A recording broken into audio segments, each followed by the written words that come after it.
Motor screaming, mud churning, full contact truck racing has descended upon the mecca of short course dirt tracks. The best drivers in the sport have rumbled into Crandon International Off-Road Raceway, eager to claim coveted bragging rights and the keys to the big house. In the storied world of short course off-road, the Crandon mystique and aura demands respect from seasoned and rookie drivers alike. Signature characteristics of the track threaten with their legendary reputation even before the green flag drops. The nerve-wracking land rush start that launches the trucks to triple-digit speeds. The mind games of infamous Turn 1 and the desperate bravery for clean air. Tricky triple apexes, dirt, dust, and rocks. This incredibly challenging track becomes the ultimate for drivers to conquer, where swagger is earned and the top step is deserved. With just a few races remaining, the leader battles are tensing up.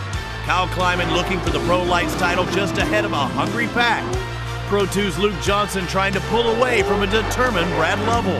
Johnny and CJ Greaves are all tied up atop the Pro 4, with Keegan Kincaid holding steadfast with unwavering drive.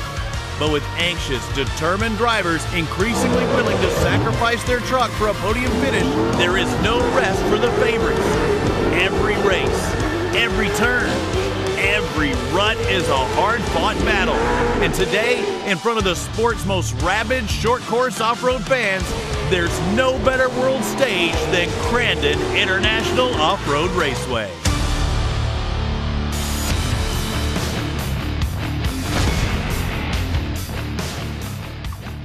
It's a soggy start to the granddaddy of them all, but someone will walk away with the keys to the big house today at stop number 11 of TORC, the Off-Road Championship presented by AMSOIL.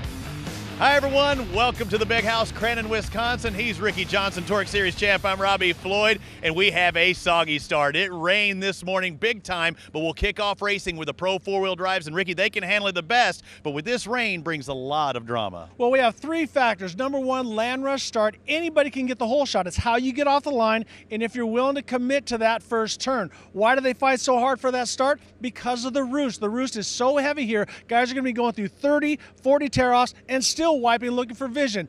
Fact number three is we have Johnny and CJ Greaves tied for the championship. With this kind of weather, we've seen DNFs in the past, so is the Greaves camp going to play it cautious, or are they going to go for the win? All eyes are on the championship, but all eyes will be on that land rush start. It's so important, and in the spring race, Ross Hook got both hole shots, and earlier today, he caught up with Kate Osborne.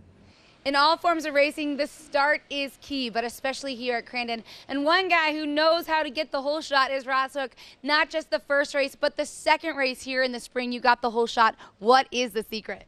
We really feel that our automatic transmission is a huge advantage off the land rush start here. We came here in the spring run hoping to get the whole shot. We're here this fall planning to get the whole shot, and we're just going to do our best. You are driving like a different person this year than we've seen in years past. What's been the big difference for you? We really updated the truck over the winter, and I think the truck is more drivable, makes me more comfortable and makes me better behind the wheel. But I also sold my business and freed up some time in my life and eliminated some stress so that I can focus on my racing program better. And so we're just out here with the best guys in the business, having a ball and doing the best we can with our privateer program. We definitely see that focus in you. Ross Hook right now running 5th in points in Pro 4. And as we talked about the rain this morning, now you get to see it at a broader spectrum. Where we did our stand-up, it didn't look that bad, but you could see standing water, Ricky, on the left side of the track. No, there's still a racing line worked in because we're in the middle of sportsman racing this morning, or this afternoon. And I talked to Clifford Flannery, who's the grand poobah of Crandon, and whatever Clifford says, they do. And they got blades, they got tractors, they got everything ready to go, but they wanted to let it settle a little bit, because if we do see some more rain before, the last thing you want to do is clear all that mud off and then have it really soak that up. So now we see some of the loaders coming out there. They'll start to push that slime off, because you can see the racing line is really hard and packed, and they've brought in a lot of dirt. They sift the dirt in the back, so they get good topsoil, good clay, they mix it up together, and then they pack it in there. So I think we're in for some great racing today. And it looked like a pretty solid line going into that first turn. That's the line that a lot of people wanted to. But the one thing about Crandon, and as Kate talked about and you and I did, is that land rush start. and the vision is so nasty. Yeah. And especially a double row start like this, because in some races you've seen at Crandon before, or a cup races, they'll have staggered starts. Here, the guys in the second row take off with the front row guys, but they literally have no chance of seeing. Well, they have a race in France called La Touquet where they would race down the beach, and it was crazy. They would have thousands of people entries, and that's exactly what you're looking at here in this UTV race.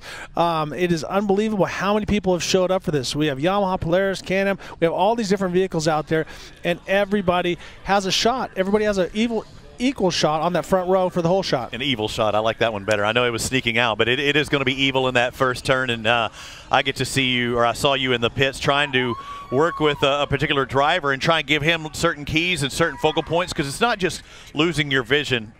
It gets to a certain point you can't drive, and you can only cover your face so much. And there's certain things you can do, sponge on the top of your helmet to keep some of the weight down, things like that. Visors, guys, trying to put more coverage in front of the truck. But when you close down that vision, your window to see out of just becomes smaller. Exactly. And back when I used to race motocross, I would lower my visor. I would do a tear off. I get a plastic bag, put it on top, tape it, so halfway through the race I could peel it off. Some of the guys went with the foam on there to keep it from sticking. I always thought that looked kind of stupid. Yeah, weird. And then you have to just max up on your tear-offs and then survive. You have to learn how to survive this. So it's not so that, the old saying, the cliche, to finish first, you first must finish. So, and also if you can't see, you can't race. So you got to make sure that you have rags taped in there, good cloth rags, not the shop rags that'll smear everything, but a couple cloth rags, and use those throughout the day and make sure that you pitch them out halfway along the race and keep as many tear-offs as possible. All right. Ross had talked about how in this race in particular, the pro stock UTVs dominated by Yamahas, but he talked about how he thought he was an advantage with the automatic transmission. Do you see it that way in the start with the mud and everything else like that? Because in the UTVs, you're going to be seeing sequential and or automatics. Exactly. And look, right in the middle of that front row, that bright yellow car with the blue stripe is Miles Cheek from Southern California. I raced with his father, stuff like that. He's in a Polaris, so he's going to be able to, probably work the Yamahas a little bit at the beginning, but we've seen the Yamahas so strong later on in the race because they can use that sequential box and stay right in the power that they're looking for. Pro Stock UTV, see Robert Laurie, the 952 on the Polaris as well. Jason Luberg been a front runner on the Polaris. So yeah, there's a couple of different options. As we look at the all the trucks and trailers, I heard they sold out of camping spots. I could be wrong, but that is massive. And for it to be pouring as much as it did earlier today, these Crandon faithful are back at it again. And it's chilly, too, here. We haven't even talked about the temperature. This is the first time ever since it was conceived that it was sold out before they ever opened the gates. It's unbelievable how many people have come out for this. And it's great because we got people from all over. As we talked about Miles Cheek, one of the drivers from Southern California who races in the other series. So it's great to see them come out and challenge our guys as well. So it's going to be some great racing. You see the wind blowing, breeze too. That ought to help the track and dry it out. So we talked about the vision, but also mud packing, and we saw it even at Redbud with the dirt just packing in there, trying to close off the breathing abilities of some of these trucks. That may be a factor as well, along with the weight. Exactly. You start pulling mud in through the radiator and stuff, but right now it's a heavy mud. So you have different stages of mud. Mud is not mud is not mud. So when you look at these guys getting ready to go racing, you got to make sure that you are attacking it the right way. Some it's really slimy, some it's really sticky and wants to bite you. So right now they got a little bit of everything. I like that dirt that hits you and then just falls straight down. That's my favorite. It's called sand, Robbie. Yes, it is. Yes, it is. And they're prepared. They're lined up, and you see a shorter starting distance is on the pole. C.J. Greaves, the 933, as we look at them farthest to the left, and it's not as long of a land rush start as we would typically see because you don't want these really, really short wheelbase vehicles going into that turn that fast, especially when you can't see. Exactly. I thought somebody done. I thought someone done upgraded their motor package. Well, you and I were just sitting there waiting for the flag to drop, and all of a sudden another truck went by. So they are doing the final clearing of the track, and as you can see, as they're going down, they're letting everybody know, get the vehicle started, make sure you're ready to go. They're pulling the podium guys off from the previous round, and we are ready to go racing. Yeah, but again, the 1 minute warning right there. And we'll see if Cowboy, he's a Crandon staple. We'll see if he makes his way out there for the UTVs. I saw him for the Sportsman just a moment ago. Got his cowboy hat, his rain slicker on as well. He's got glasses. I didn't even know he needed glasses. On for this round. Some studs in those cowboy boots. I think I would spike up. Yeah, some football studs in there. It's amazing how tight they have those guys. This is going to be an exciting first turn. Yeah, about 20 drivers, or more than 20. I have on my list, my sheet stops after number 9 as far as the numbering system, but I'm seeing more than 9 on that front row alone. So that puts you around, it looks like 18 to 20 UTVs. And Faye Stesney, I wonder if he works his way over there to the flagging station. And can't tell if that's Faye, but yeah, he had to change his approach as well. So unlike most of the races, although we saw the Land Rush start in Redbud, here is the granddaddy of them all. Crandon, Wisconsin, TORC, the Off-Road Championship presented by AMSOIL. It's round number 11. Who's going to take this one? Because CJ Greaves is undefeated for 2017. At this point, you're looking at 25 side by side. Yellow is up, waiting for the green, and we are racing. Get on it. Saw CJ with the bad start. Uh-oh, this is going to get interesting. Those guys on the outside have a considerable advantage, and that's not a Yamaha I'm seeing, Ricky. Yeah, you can the clutch and the Polaris helps get you out. But Miles Cheek, not a very good start coming off, and now you see the guys starting to get organized. But remember, these are all-wheel drive vehicles, so they're like mini Pro 4s, and so they can run on the cushion a little bit, but you definitely don't want to get out there. Looks like Dylan Poynton, I think, might be who moved up into the lead, the 929.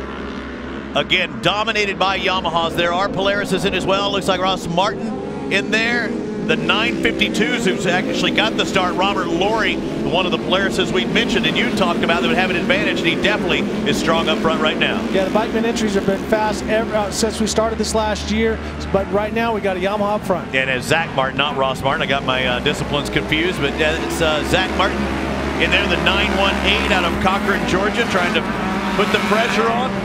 CJ Greaves with the worst start we've seen, but I think that may be him back in 4th.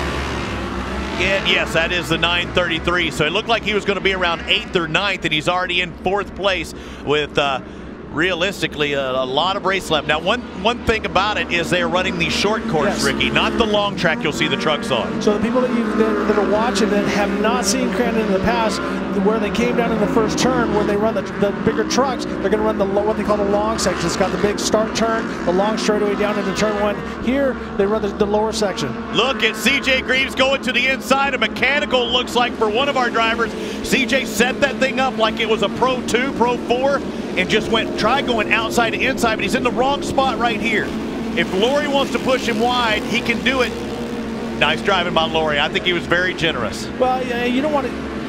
It's my opinion that you don't want to start knocking people out of the way first couple laps. That last lap, you get as wide as you want, and all bets are off. But when you're in lap 1, 2, and 3, you drive and learn from somebody. He's going to get by you anyways. Let him go chase down the leader. So right now, if he's lucky, he's going to be messing up the leader and bring that 3rd place right up to him. But the racecraft of Laurie to do just that. When you have a driver that's fast on the outside, a lot of times you're saying, how can I hold him off? Right. How can I hold him off? For him to say, you are faster, here you go, I'll get you later. But now we're seeing Dylan Poynton, and you see CJ Greaves in an unfamiliar position. He goes inside, trying to hug that inside. It just didn't work that time. Well, he came in, and Dylan actually did the right thing, but then he gets offline a little bit. And watch CJ. He just makes micro adjustments. Not a lot of steering input. He's not jerking the wheel back and forth. Very, very tight, very smooth. As you can see, as he starts to come in, he's smooth on the gas and on the throttle. A little bit of over-rotation, but he gets right back on the hard line. And a really good grip right there. This is a 11.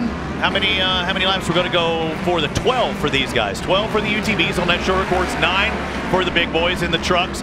CJ getting a little squirrely and takes over advantage. Dylan got sideways, so did CJ, but CJ got much better grip and drive and takes over the lead. And surprisingly enough, you look at how clean the vehicles are, because some of the guys have gotten wide up in that slop, but the race line is very hard, which is honestly very encouraging for later on today. Jake Lunderby in 4th place, Anna in 5th, Martin, Enlow, Dixon rounding out that top 8. But really, CJ Greaves wanted to get in front before this competition caution. We do not know how vision would play a factor. We won't know that until the race is over. So if you're having vision issues, you've got to make those passes now. Well, right. But right now, we said earlier how it's heavy. The roost isn't flying up as much, so we don't see it spraying the guys in front of them. Probably if there's a little mist on the shield, that's going to be worse than the mud you see slick, because right now it's very hard packed, very slick, and the guys are driving. You can see there's some roost going on there, but typically everywhere else has been very low roost. And And that left-hand turn has not been driven yet today. That is the short course where it comes back onto the long track. So that's going to be the slipperiest, the wettest of all the track. So me as an old driver, I started looking at what the track is doing, and right now it's very raceable. As we take another look at the lead, we see him get a little bit wide, but CJ holding that hard groove, and then breaks right by. Excellent. And CJ didn't give me enough time to do it, but he thinks so far ahead. I mean, he made that pass before he put himself in a situation to make that pass way, way back. Well, we've talked a lot about CJ Greaves, and it's deserving. You know, he's positions himself, and he's ready for anything to happen at any point. And you can see that's where he starts to walk away. He starts to inch away from the guys. So if I was his competitor, I'm going to watch him because, you know, I think every man seems to know that he's the best there is out there, but he just needs to figure out what line he's taking. But CJ Greaves right now is putting on a clinic.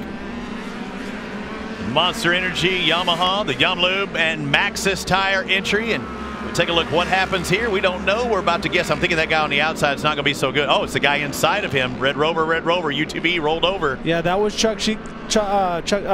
Miles Cheek that went over.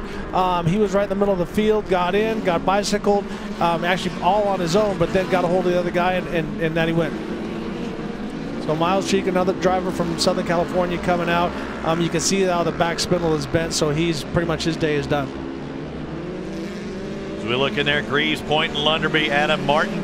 So Jake Lunderby actually has been on the move working up. Brian Enlow, unofficially 16 spots he's moved up, the most of anyone, but Jake Lunderby moved up 8 as well. Lunderby in 3rd. That's really important because at that halfway point, they'll start nose to tail, and if Lunderby's shown that he can make those passes, he knows a place or two to get it done. Well, and Lunderby was the one that challenged CJ Greaves to the closest person to almost beat CJ Greaves this year was Jake Lunderby. And so what happened there is that he made one mistake at Red Bud, and he was able to get by him. You can see they're doing a local yellow as they come by because they got to get Miles Cheek up and over. So you can see they got the truck in there, so Miles is okay. They're not stopping the race. So any of his fans back there, so once they go around, they stay green, and then they go. But the rule is, when there's a yellow out, there's no roosting, you're not supposed to be making up ground, but everybody in 2nd, 3rd, and 4th and so on tries to squeak in a little bit as we see the yellow and red flag go flying. That signifies the competition caution. You see 1, 2, 3, 4, 5, 6 back to back to back. Now we're going to get even closer and start the second half of this race. Kate Osborne, I know you're down there trackside with your mittens on and your jacket. How are things down trackside? I'll tell you, down here trackside, it's a little muddy, but we were ready for that. But one thing that these guys weren't aware of is how that track was going to come together. They were waiting last minute to make their setup changes, so they were ready to race because only moments ago it really was raining. Dylan Point right now is looking to get his first win of the 2017 season, and he knows what he's up against with CJ Greaves. Yeah, that's right, Kate. And it's not only Dylan, every single driver is trying to get their first win, except for CJ Greaves. He's undefeated. And there's our Yamaha Pace vehicle leading the way. Yeah, everybody's trying to do what's it going to take. And right now, Jake Linderman, and CJ knew it. In the first practice, he said, I think he was like, Jake's fast. You know, he was quick. And we saw what happened at Red Bud, where he had an opportunity to win the race until the very end. But what Jake needs to do with that, you see him in 3rd place in the yellow Yamaha, that he has to get by Pointing as quick as possible and try to get on the bumper and figure out what CJ is doing and try to do it better, which is going to be very difficult because CJ has a perfect record, as we've said many times. Yep, this is stop number 11, but we've actually only had 9 rounds because we had the one postponement at ERX. So yeah, CJ has won every stop this year on that Yamaha. This is the Pro Stock UTV class. Up next will be the Pro Mod UTVs. Same vehicles, but if you have a turbo, you have to run that in the mods, whether it comes stock on your vehicle or not. And we bump up the horsepower, and CJ told me that his mod is ready. It's actually a full mod now. They've been waiting on those cams, and they finally got them in. But we see a little moisture on our camera lens at this point. Let's hope that the weather holds off.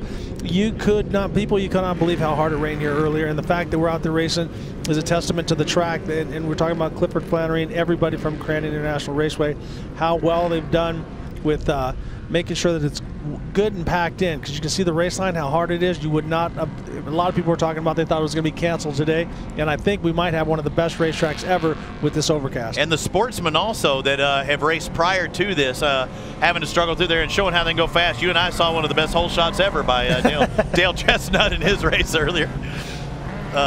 Those of you watching and paying attention, again, always hashtag TORC17 or hashtag AskTorque if you have any questions for us. If you're on Twitter or Instagram at TORC Off-Road. Welcome everybody watching live and on YouTube at USAC TORC. Yamaha pace vehicle pulls off the acceleration zone there where those white flags are, and CJ Greaves will set the pace ahead of Dylan Poynton and Jake Lunderby. Watch that yellow Yamaha, though. He's made the most moves this first half of the race. But he loses a little bit on point. I'm glad. It's great to see Poynton hanging right in there with TJ. Now let's see if he tries to pull the inside and down to what they call a gravel pit. Robert Laurie, who was a front runner, dropped back to 6 as they're starting up. And getting a little wide, Dylan. And both of them catch a little bit of a hole there, or maybe it was a little berm, because that was the main line for the race. Well, what's funny is they made up about 2 car lengths on CJ coming in, but then CJ pulled them back out through the middle. So in this kind of race, you definitely don't want to overdrive the entry. You'd rather be a little bit cautious. But when you have somebody as fast as Jake Lunderby on your tail, you don't want to be too soft because you'll get passed or punted. It's a catch-22 for Dylan Poynton right now in second, because he goes wide to try and go an over-under move. That also opens the door for Jake Lunderby. But Dylan Poynton out of Littleton, Colorado, Dragonfire, Maxxis Vickery Motorsports. Vickery known throughout that Colorado region in motocross and UTVs as well. All the way back to Arlo, England, and the whole original Colorado crew. But now we see Jake Lunderby looking to the inside, but not getting the run that he's looking for. The track is really hard and slick, and it doesn't have much of an edge except coming into here. Watch where they break. As they start to turn, there's a little bit of a pothole right there, and that's what's biting them right through the middle of the corner. 976, Hans Atta actually starting to close in. You see him, that black and blue. Hans is starting to make a move out of Marietta, Ohio, and that Bikeman Walker Evans Yamaha too. Don't count him out. Martin and Laurie just behind it. It's Martin, I think, throwing it in there in the 918. So just when I talk about Adam, here comes Martin.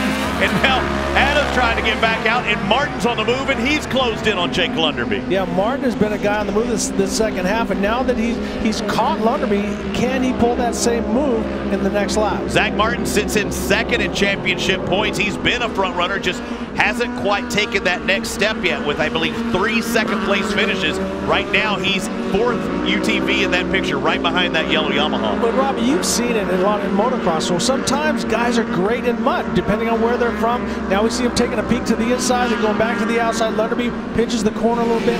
Oh, and then Martin just ducks that wheel in. But good run. Martin had a good run right there. Very good run coming off. So great job by him. But back to finish, my thought is that some guys just go out and play in the mud. A lot of people avoid that, but it looks like Martin is very comfortable in the wet.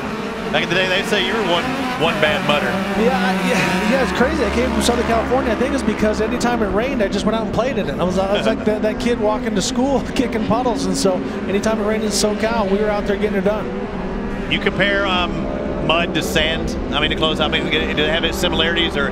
Very similar, but people fear mud because they're afraid of the vision. They're afraid of getting stuck, of getting, and it sounds kind of stupid, but getting dirty. Getting mud on your hands, getting mud on your seat, it kind of messes you up. So a lot of times drivers in that fear it because there's so many things that can take you out. Let's go to Kate Osborne. One driver that we have seen change as a driver all season long is Jake Lunderby. Now remember, he is CJ Greaves' roommate. On top of that, they're always talking about racing, but we've really seen him come out of his shell in these UTVs. In each and every one of these races, especially the last 4 races, he's ended up on the podium, and right now he is proving that he deserves to be there again. And with that big hiccup by Poynton, Jake Lunderby took advantage and moves up to second. But Poynton did not, what I love, he didn't give up. He got on the bicycle, it stepped out. Lunderby was great on the pass, but Poynton tried to loosen him up a little bit, trying to get back by him, and now not giving up and staying right up on top of him. Here are the guys on the throttle, and Kate pointed out about those 3 podium finishes, a second at Bark River, got it rolling, then a third and a second at Redbud, where he was in contention to win, but nobody's fast as CJ Greaves in the Pro Stock UTV today, as it is right now. Here's what happened on that pass for second place. You'll see Point come in, he gets on the bicycle, he tries to drive it out, but then it hucks it back the other way. But he stays on the gas really hard, he uses the cushion, but watch Lunderby in the yellow Yamaha, gets around the inside, but watch Point. Seems driving, little love tap, I'm still here, I'm still going for it. But then when he goes out to the left, he gets in the mud, and that's when Lunderby starts to pull away. Yeah, he was trying to keep his foot in it and do a little crossover move, but probably the difference of an inch or two catching into that back tire. But look at this, it's still a race for third. You know that Zach Martin really wants to make it on that podium once again.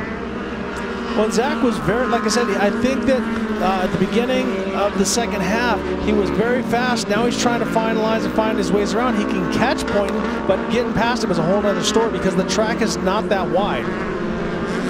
Thing is with Point, he sits in fourth in points, 6 points behind Kenny Mash. Mash not listed to be here this weekend, and that's going to move him up into third, possibly, I don't know, seconds, probably not in reach. But look at the race as a white flag comes out for C.J. Greaves. Look at that race for third place. Dylan Point, Zach Martin go across, nose to tail. But C.J. just, I mean, literally about a 3.5 second lead with one more lap to go. Right, and that's the thing about this. You don't want to punish the guy for doing everything right. You can see the lead that C.J. has, but he doesn't just run off. It's not like he's got a big stroker motor or anything like that. It's, you watch as he's very tidy through the corners. He's sliding, but not sliding too much. He's looking for traction. He's adopting the track. So this is going to help this driver out a lot when he comes back in the Pro 4. Diving to that inside.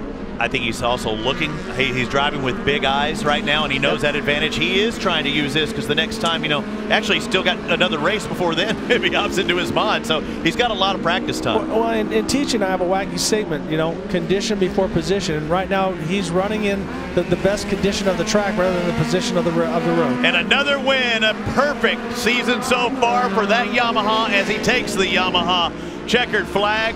C.J. Greaves wins in Crandon, second unofficially. Jake Lunderby, Zach Martin in third, followed by Dylan Point and Robert Laurie rounding out the top five. We'll hear from our podium finishers when we return to Crandon and stop number 11 of TORC, the Off-Road Championship, presented by AMSOIL.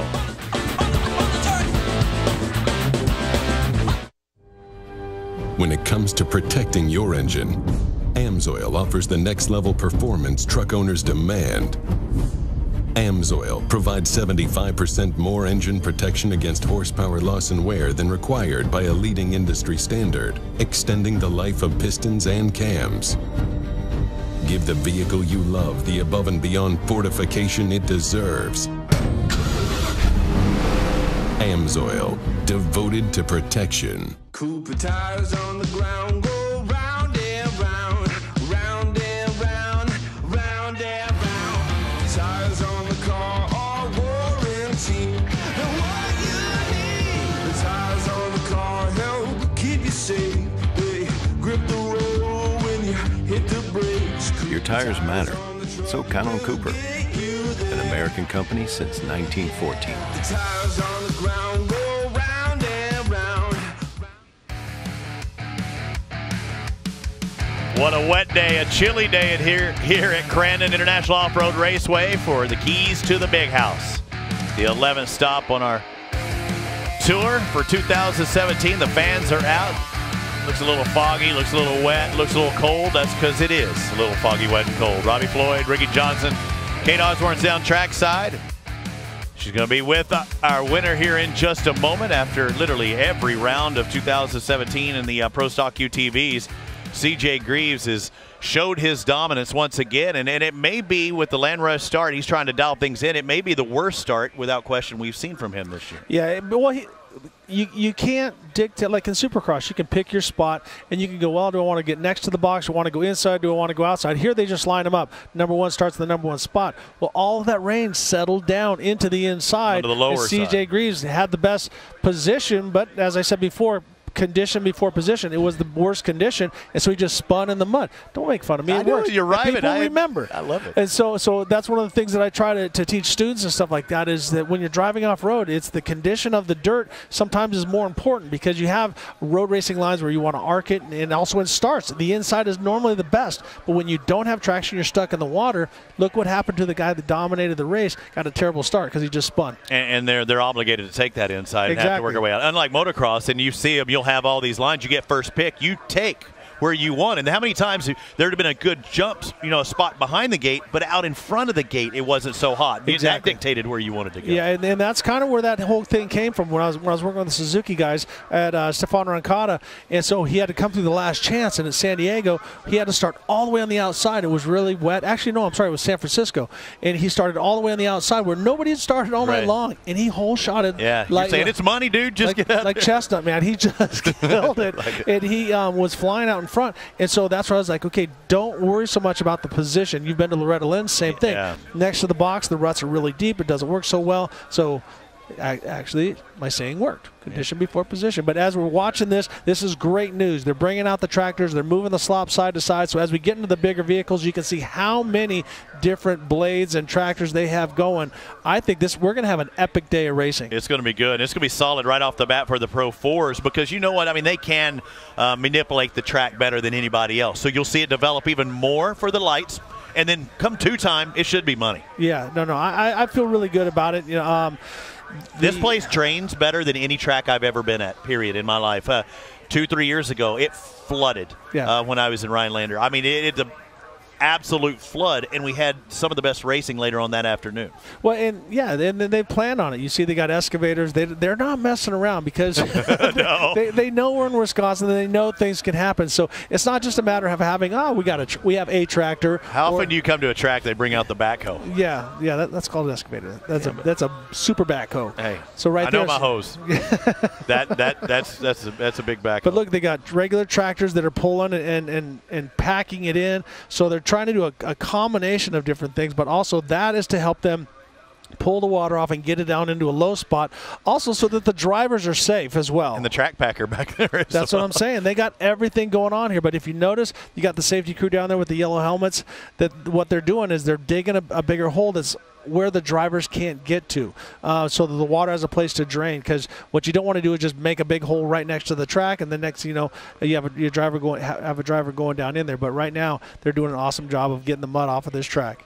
You can see, take a look at that. The truck in four-wheel drive just slides side to side. Yeah. So don't think it's not slippery. Yeah, brakes on, and you're downhill right there too. So if that scraper were to get on the brakes, oh boy, would not be able to stop, and we would have us a fender bender. All right, let's send it down trackside with our winner. How many in a row does this make for CJ Greaves? What, 9 now? It makes a lot in a row. I think we're hitting a perfect winning streak thus far for CJ Greaves. CJ, with the changing track conditions, you have a couple of more races here. How does this help prepare your setups for especially your Pro 4? Yeah, the track isn't near as bad as it looks. I mean, you get outside the groove and it's definitely muddy and heavy, but if you stay in the main line, it's not too bad. It's actually dry and some good bite, but it's breaking apart really quick. It's like that we had a bunch of soft pockets in it and they're starting to blow out, so it's definitely going to get rough. It's going to be a no mistakes kind of race. I mean, it's super easy to make a small mistake and get out half a car too wide in the mud, and then there's nothing you can do about it and you're just stuck out there in the mud. So we're just going to keep moving forward, watch as the track develops, and see if we can do this again. But we couldn't thank everyone from Yamaha, Monster Energy, Method Race Wheels, Fox Shocks, Maxxis Tires, Graves Exhaust, Speed Cell, Luke from Beyond Redline, all these guys from Yamaha and Yamalube that come out here. These things are doing good, and we're going to continue the streak, hopefully. You heard him. He said this is going to be a no-mistakes race coming up, and I can see exactly why that'd be the case, guys. That's what it's going to take in all the racing today, especially with these slippery conditions. One wheel the wrong direction, it's going to cost you. As you take a look at the unofficial results, remember, everything that Ricky Johnson and myself say is officially unofficial. 12-lap race for the UTVs. We'll see 9 in the trucks with competition caution after the 4th lap. But as CJ talked about it, and if he gets a good start or a bad start in the next race, we'll get Kate to ask him about that inside spot and see how bad it would be for the trucks, because that's something that won't change. They won't ever go back. That inside on that start straightaway, they won't hit that until the next group of starters go. Well, and they won't do anything to it because it's grass, and they're just going to leave it because what they don't want to do is just disrupt that, and then it gets too sloppy. Let's go to Kate Osborne, who has second place. Second place, Jake. Another podium for Jake Lunderby. You're starting to get more and more comfortable on the podium, Jake, but you also had to make some big moves to get there. How challenging was this race for you? On the start, it was pretty tough. We got stuck right in mud puddle, and we started 11th in turn 1 and got pushed way out, and then I just fell back in line and made some passes and capitalized on people's mistakes and made my way up to second. That's a big key, guys, right? Capitalizing on the mistakes of others. Yeah, and he did take advantage of that. And Lunderby unofficially moved up 9 spots. I believe it's Enlow, Brian Enlow, up 17 spots. So as you look at the championship point standings, Lunderby now up into a 4th spot, only, 6 behind Dylan Point, and Zach Martin comfortably in second. It looks like, unless something major happens, that's the way those top 2 will set. But look, 3rd, 4th, 5th, still anyone's ball game as we head towards ERX Motor Park for the final 3 rounds, not 2, the final 3 rounds of Torque the Off-Road Championship. And that means that there's 75 points available, so we got to make sure that we stay on top of it. Let's go to Kate Osborne with 3rd. Well, Zach Martin here with his daughter Zoe, who I think is really excited to be celebrating with that. You just said that was a heck of a workout. It seemed like it was really easy to catch Dylan Point in there, but you couldn't get around him. What were the main challenges there? Well, it's really one line. You know, it opens up in some of the straightaways, but once you start getting to the turns, it's just really tight. And I think that's what happened in the beginning there. You know, we came in really hard, hot on Dylan when we were running second. He checked up earlier than we expected him to. The car stalled and sat there for a good 5-6 seconds before we finally restart. I think we came from 7th or 8th, and right there in the last lap, he kind of left the door open a little bit, and I had to take it. All right, Zach Martin, another podium. Zoe, can you give him a high five? Woo, there you go, guys. High five, very nice, and congratulations to all of our competitors out here suffering, fighting, and coming out successful as CJ Greaves once again. We'll be back with more Torque right after this.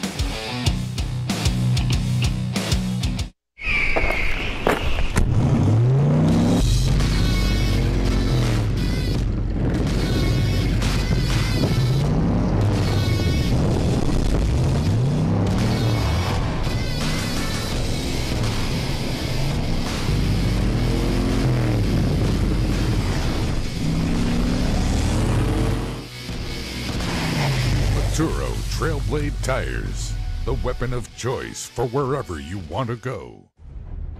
When it comes to guarding your engine, AMSOIL offers the next level performance enthusiasts demand. AMSOIL provides 75% more engine protection against horsepower loss and wear than required by a leading industry standard, extending the life of pistons and cams. Give the vehicle you love the above and beyond protection it deserves. AMSOIL, devoted to protection.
Holy moly, we literally took a step outside our booth here as Ricky goes to sit down next to me.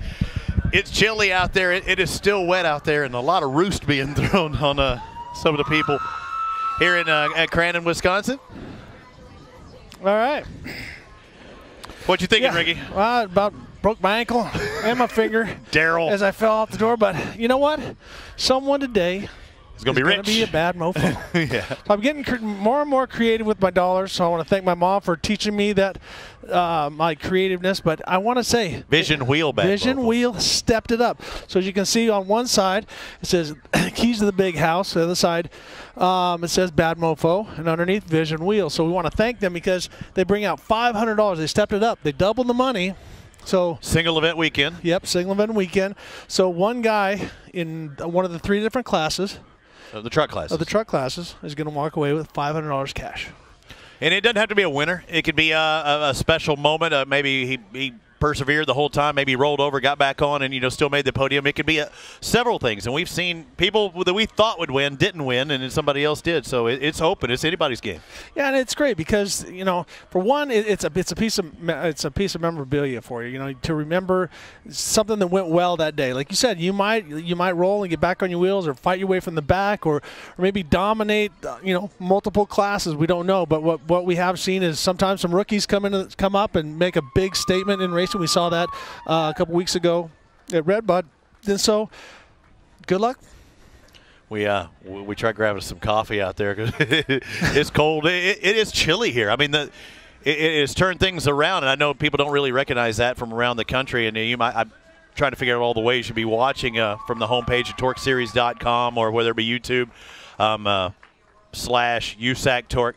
We want to make sure if you have any questions, when you're at Torque Off-Road, hashtag Torque17, do hashtag Ask Torque. If you have any questions for Ricky, myself, or Kate, or if we can maybe get that answer for you. Maybe Kate asks somebody if she sees a driver and has some specific questions. Go ahead and throw that on social media. Hit us up with some questions because we always because it's not like we run out of things to say, but we run out of things to come up with. And I'm sure there's a lot of questions out there. Hashtag Ask Torque. We've said it many times, but we want you to come and ask us those questions. TORC. That's not the Torque with a Q, and with a C. Yep, and the AS with the K. Because what I love about the Facebook and also watching it online, on TORCseries.com, is that I've been in certain places when I couldn't be at the races. Right. I was able to pull it up on my phone, whether it be on an airplane, and then I had a situation where I missed the start, where I'm waiting to get to 10,000 feet so they could turn their turn the Wi-Fi on, and so I could go back to watching the race. So you're seeing that the world is changing. It's not just watching a TV show anymore, but guys are watching all the time. And what's funny is typically about this time my phone will start blowing up and people making comments about what's going on and stuff. Sprint's not been my friend, but I literally went to look at my phone. I know you do it all the time. And the last time my temperature updated was this morning, and it was 48 degrees. So, I mean, that kind of gives you an idea. I'm sure it's not 48 now. It's probably in the 50s, but it's a chilly day today.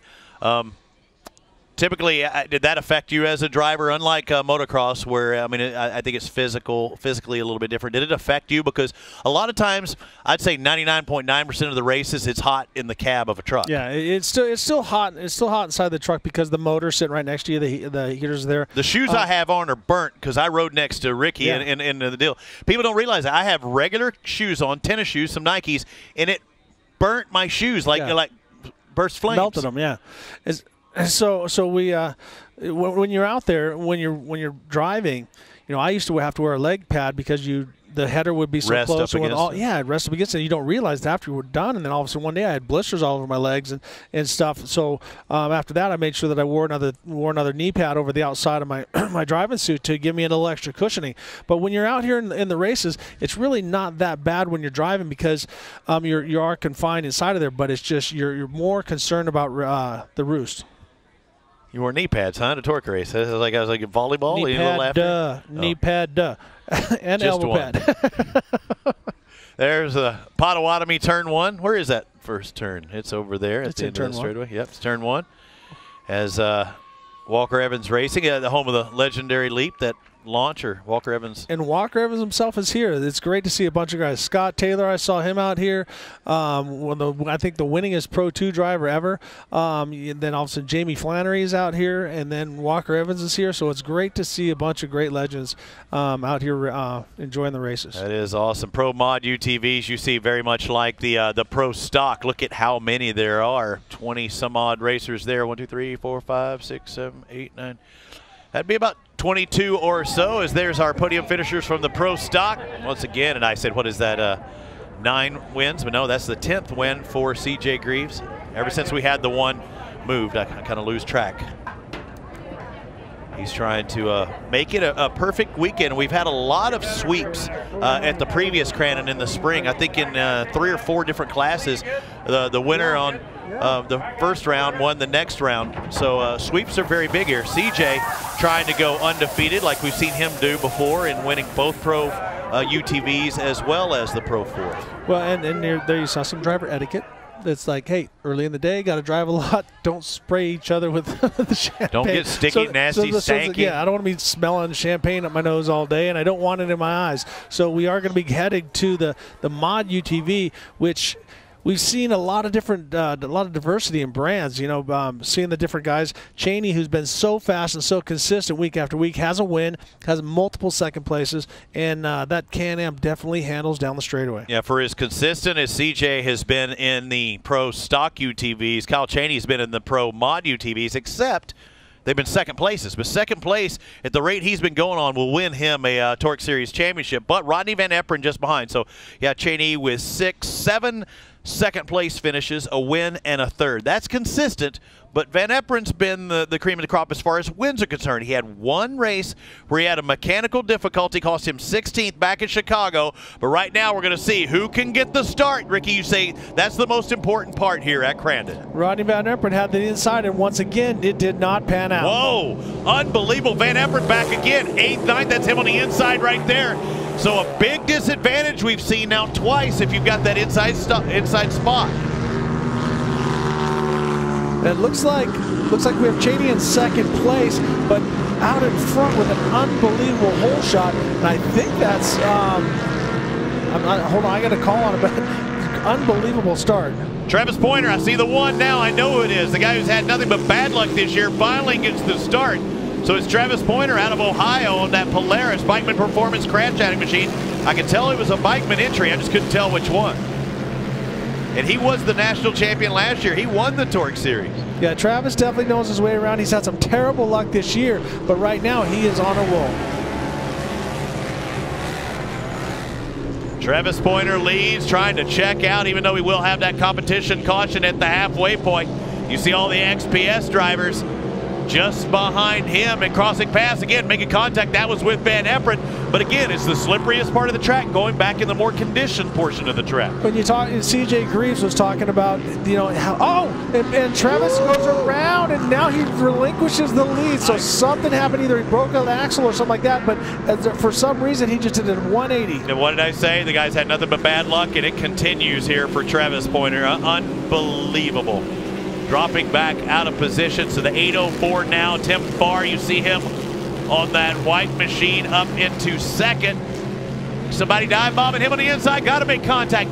You come in that hard, there's no way you're going to shut it down, and I think his teammate's not going to like that. No, and then his teammate looks like he might have broken an axle or something, because he too is starting to go backwards as he pulls off the track. Kyle Cheney, is that who's up in front now? The 891, I do believe, and Cheney went Bonsai Willie into that turn, and there's going to be a few disappointed drivers. It's okay to make one pass and clear him, but when you make the pass and get 2 people and have to make contact to stop, people don't like that.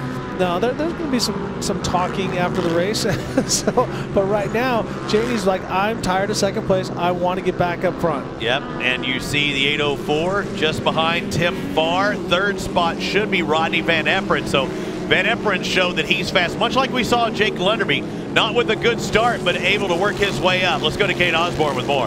Rodney is one of those guys that right now, he knows that if he wins consistently, like he's been doing overall throughout the season, he knows a championship will come through that. He does say that Kyle Cheney brings consistency, and he's a smart driver where he won't throw it away for that win. And it's an interesting point that Rodney makes, knowing what he's up against with Kyle.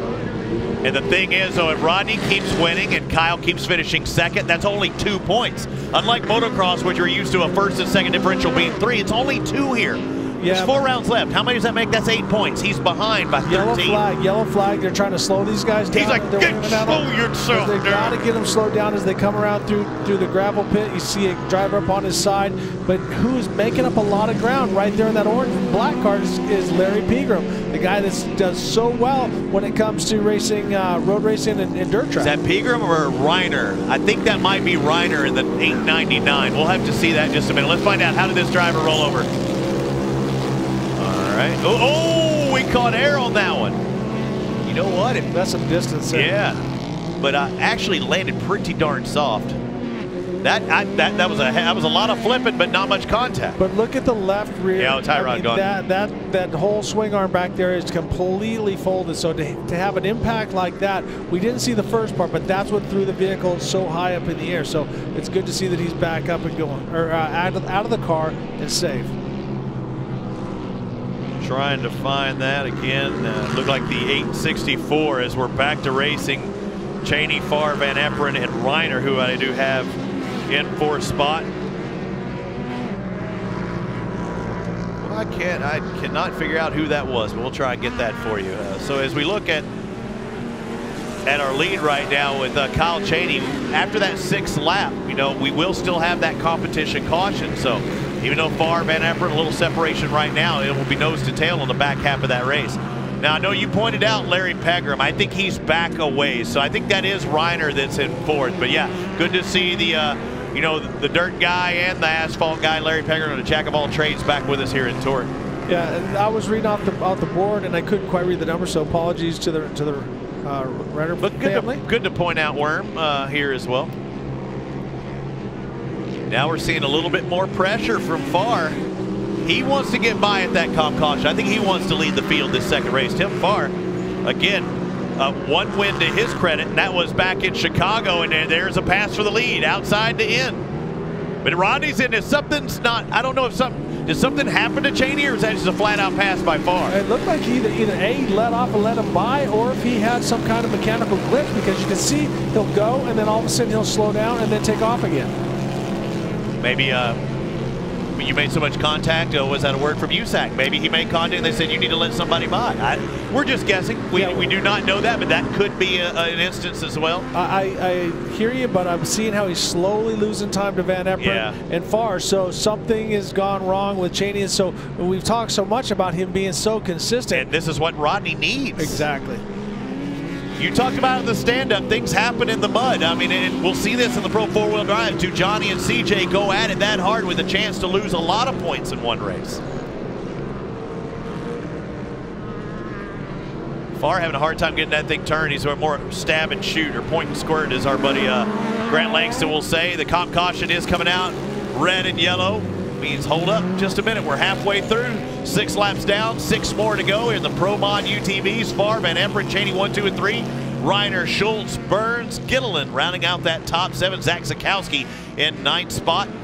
Made 6 passes to move up into 9th. Gilliland also on the move, but Bolin looks to be one of our biggest movers up in 11th.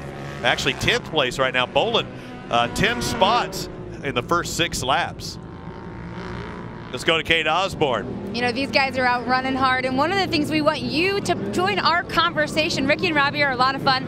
I'm getting some questions answered down here. We want to hear from you. Use hashtag AskTorque for any of questions you may have about these UTVs, the trucks. And you know, Ricky, my question for you, my hashtag AskTorque, is what are the true differences of running here in the UTV and a truck, and how much can you really take from your UTV into your truck? Well, it's a great question, Kate, because when you're driving, the dirt is the dirt, all right? It's going to change. And CJ Greaves, you know, he's not a professor of, you know, he's not a rock guy or anything like that, but he was watching. He says it's really slick, it's very drivable, but it's starting to break apart. So where it's hard and slick, CJ's seeing the telltale signs of what is coming. So for CJ, it's a great advantage for him to get out there and touch the dirt, slide in it, brake, try all these different lines and stuff to help him for the next race. I want to point out also Rodney Van Eperen, what it's going to be like for him, because he's in this Pro Mod UTV race, and I saw him in practice.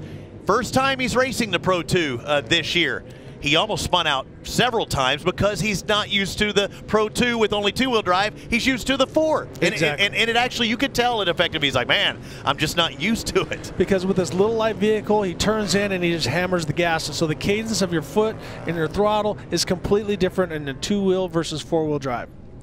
This is true. There's our Yamaha Pace vehicle exiting the track.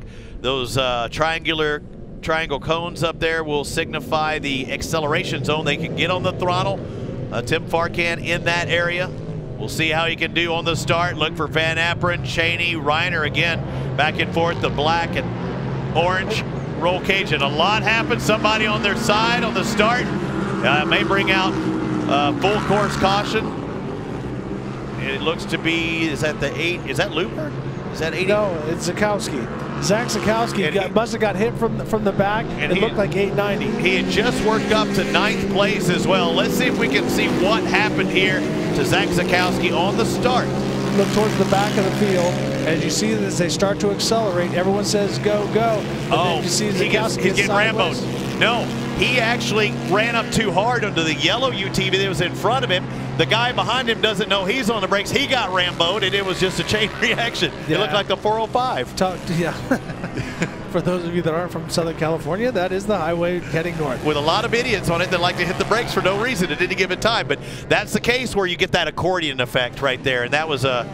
So we had multiple vehicles. When we went back to watch Zakowski, we saw another driver go over just after the arch. And that's Brendan Stover that's having problems there as well. And you see the drivers, what they're doing is they slow them down when they're in front of the area, because we got to make sure we keep the racing going because of the threat of weather. You know, we had some serious downpours earlier. We got to watch out for this afternoon. So Kyle Cheney's still back there in third, and that's not what Rodney Van Apperen needs. Van Apperen needs to put more people in between himself and Kyle Cheney for the TORC Championship, and a great opportunity to do that is getting by Tim Farr, who's out in front now, the 804 out of on that Can-Am, JV Racing Maxxis entry. Tim looks fast. We've seen it before. We saw it back in Chicago, the second round, take that victory, and that was the one where Van Apperen had the mechanical. And now we see Cheney has moved all the way back to 5th place, so definitely something wrong with Kyle Cheney's vehicle. So things are starting to look a little brighter for Rodney Van Apperen. Yeah, that's Reiner who's in the orange and black. Oh! Both of them hit that cushion that time. I thought it was going to really help out Van Apperen, and then he makes contact as well. You can see how much different when you hit the cushion, what it does for traction. It starts to drive you, and it's also making these guys want to bicycle. But right now, Farr's doing a great job just running the line, and he's not blocking, but he is just driving where Van Apperen needs to be to pass him. So if you watch, he comes in, he takes a middle line, then he goes right around to the inside, forcing Van Apperen to the outside where the traction's not as good, and he holds him off one more lap. I'm going to have to, and we do this at times, I'm going to have to disagree with you. He was making him go completely around that outside, but Rodney did get enough grip that he was able to shoot underneath. That could be a passing opportunity if Cheney pushes wide. Exactly. And we're talking about Farr here that's out in front. Oh, excuse me. Sorry about that, Farr. But you can see he's turning to the left and to the right. I don't think he's mirror driving, but man, he is making that Can-Am wide. And I wish I had the answer, and Kate may have to find out. At times, Rodney Van Apperen had to race with basically a stock motor because his mod motor had some problems and broke. I believe it's Tim Farr also, although it's a mod class, I believe it's Tim Farr that's been racing most of the year with a stock engine as well. I could be wrong, but I think it's Farr, and I'm not quite sure why you'd want to do that except for keeping it all together. You know, mods tend to break more, but that Can-Am's looking pretty darn good out in front right now. You're seeing the Air Force entry, the number 808, Elliott Burns, and best finish of 4th this year. I finished there a couple of times, but a great display that they have out in the pits. I mean, they're really putting a lot of effort into that program. Yeah, having the Air Force out here to support this driver and this team is unbelievable. It was great that I got to give one of the top brass a ride at Red Bud. He had a blast. He had a great time, and to think of all the things that he's done in his life, and he was having such a great time going for a ride in the TORC 2-seater. Air Force General Gary Hrinchak, I believe. Hrinchak, the general that took a ride at Red Bud. We might get to see a little bit of that a little bit later, but the Air Force entry looking good up there, trying to get in that top 3. He's currently in 4th right now, but back up towards the front is Tim Farr and Rodney Van Apperen with only less than 2 laps to go. Van Eperen all over him. Again, a lap and a half. Driving him, staying that outside. Now Farr's running a cushion. You know, you usually wouldn't want to go wide, but he knows he's getting pretty good grip out there and keeping that momentum up. Even though they are all-wheel drive, you want to make sure you use as much of the cushion as possible. See Van Eperen looking to the inside, but Farr, even though the bicycle was just a little bit, Van Eperen not able to capitalize. And this is what we've seen in the past where CJ puts himself there and was able to read one side or the other. But Rodney Van Eperen is all over Farr. So let's see. Rodney's going to go wide, hit that cushion, and this time Farr's on that inside. Both of them do. And a good drive by Van Eperen. One more lap to go. The white flag is out. Van Eperen in second. Cheney back in sixth. So that would be, what, 10 points able to make up 5 positions. But if you ask Rodney Van Eperen, he's going to want the win. He's going to make some drastic moves here. He's got to make up some time. Oh, we see Farr get a little bit sideways, lose a little forward bite, but then Van Eperen not using the cushion as much as I would have thought. No, and I say 5 positions. That's if he can get by Tim Farr, but he only has about 2 more turns, Ricky, as we hit the gravel pit for the final time. And now 1 more double apex right-hand turn to go for Tim Farr, trying to get his 2nd win of the season. Sits in 3rd in championship points. Van Eperen goes to the outside, but it's a long way around. Tim Farr goes to the inside and takes his 2nd win on the Can-Am. Rodney Van Eperen 2nd. Reiner's going to finish in 3rd, his best finish of the year by far, besting of the 2 fifths he had. 4th goes to Burns in the Air Force Machine. Minrick in 5th. And look at that, Cheney back in 6th. So the Yamaha checkered flag goes to the Can-Am of Tim Farr. For 41 years, winning drivers in all forms of motorsports have relied on VP Racing Fuels for leading-edge technology to optimize performance and power them to the winner's circle. Now you can get the same benefit with VP Mattitives, formulated for gas and diesel engines. It's race fuel technology for your daily driver and the perfect way to clean out your fuel system and put the power back in your drive. VP Mattitives are available at your local AutoZone store. For more information, visit vpracingfuels.com.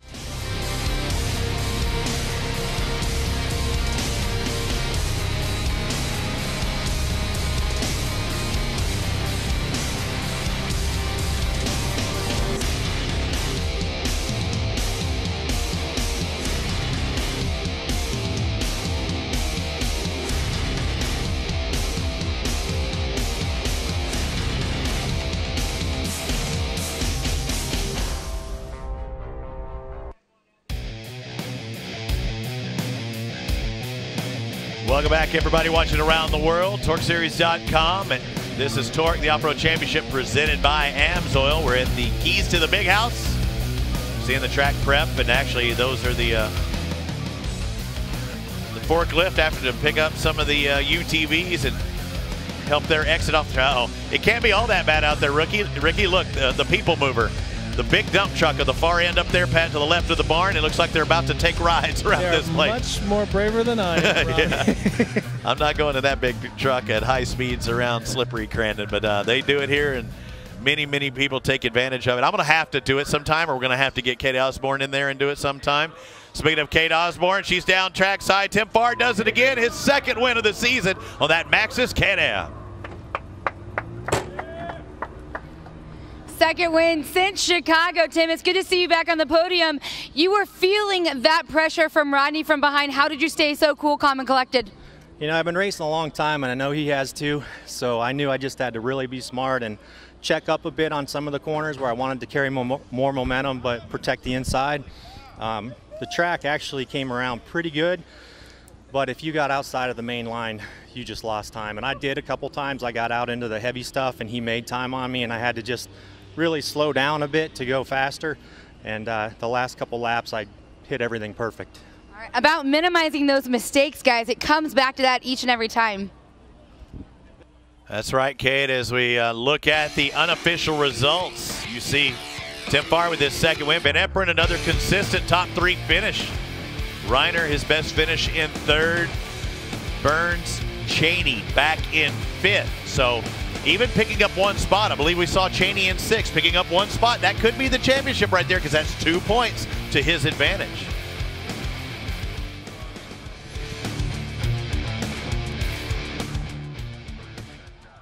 Let's go down to Kate, who's with Rodney Van Eperen. Rodney making up some points today, Kate. Making up a few points for sure, but Tim Farr did just say he had a nearly perfect last lap. What else did he have on you, Rodney? You were so close many times. You know, I think he was leaving us off the corners and we were catching him a couple other spots. It was cat and mouse. We were just reeling in and then losing a little bit. But hats off to him. He didn't waver one bit. I'm like, he's going to hit a hole, swing a little wide. He's going to do something sooner or later. And no excuses. We gave it everything we got. We just, he was a little bit better today. But I got to thank all the guys from Yamaha, the race department, Glenn, Steve, Donnie, all them guys, Keith, every bunch of people are here from Yamaha. I got to thank Yamalube, Power Sports 1, Graves Performance, Luke at Beyond Redline, he's helping us dial these things in nonstop.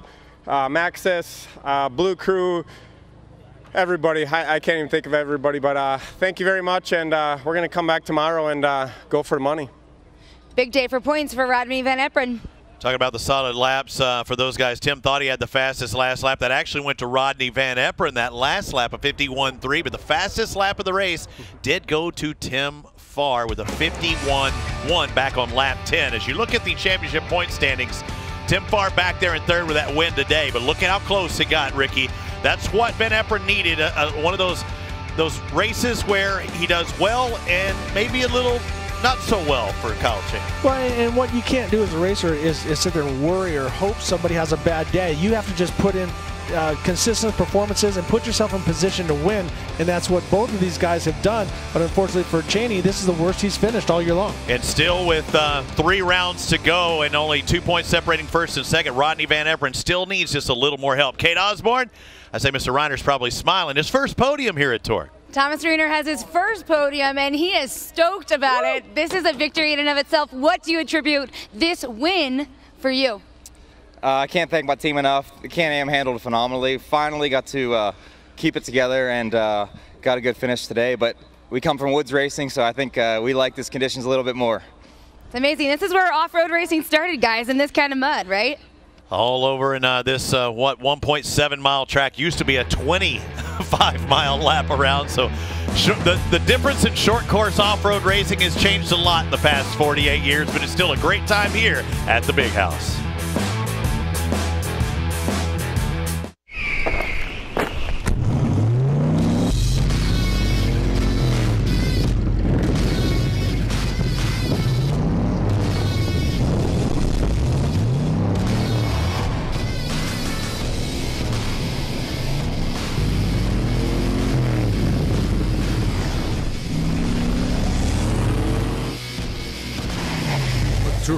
Trailblade Tires, the weapon of choice for wherever you want to go. Cooper tires on the ground, go round and round, round and round, round and round. Tires on the car are warranty. And what you need, the tires on the car help keep you safe. They grip the road when you hit the brakes. Your tires matter.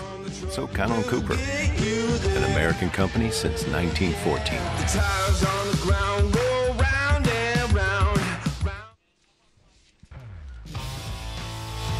It's wet, it's chilly, and it's Crandon. I wouldn't expect anything less. Welcome to the Big House. Who's going to get the keys to the Big House here at Crandon, Wisconsin for stop number 11 of TORC, the Off-Road Championship presented by AMSOIL? That's the big question because the big boys are about to fire them up. I say big boys, I don't mean just only in physical stature, but the Pro 4-wheel drives, a ton of horsepower, and some modified tire work out there. It's going to be fun. And you heard when the UTV guys say the track's coming in, it's got to be really good for the trucks. Well, and what happens with the trucks is there's so much more side load that when the guys go through the corners, it starts to break plates of dirt off because they lay the dirt down, they water it, and it gets layers of it. And so as you go and look through turn 1 especially, because there's so much G-force when the truck is sideways, and with the all four-wheel drive pulling, what happens is it leans so hard that it breaks a plate off, and next thing you know, you got a big puddle, like when you see when you're driving down the road at your house and the asphalt's all gone and the dirt below it gets deeper and deeper, and then the pothole becomes almost unbearable. We're going to see a lot of that. And so what's great about it for racing and for us as fans is that it's going to make the guy get offline and try something different, because you don't want a track that's so groomed, so perfect, where everybody is a drifting competition, and they're running nose to tail. I want to see guys run high, run low, and keep an eye on the gravel pit, because there you're going to see some diversity. That's about 80 foot wide. Yeah, and the guys in the fours really go low there and just keep clawing away. Kate Osborne, you're amongst the people, I take it, here at Crandon. We're in our nice booth. You're out there amongst the fans?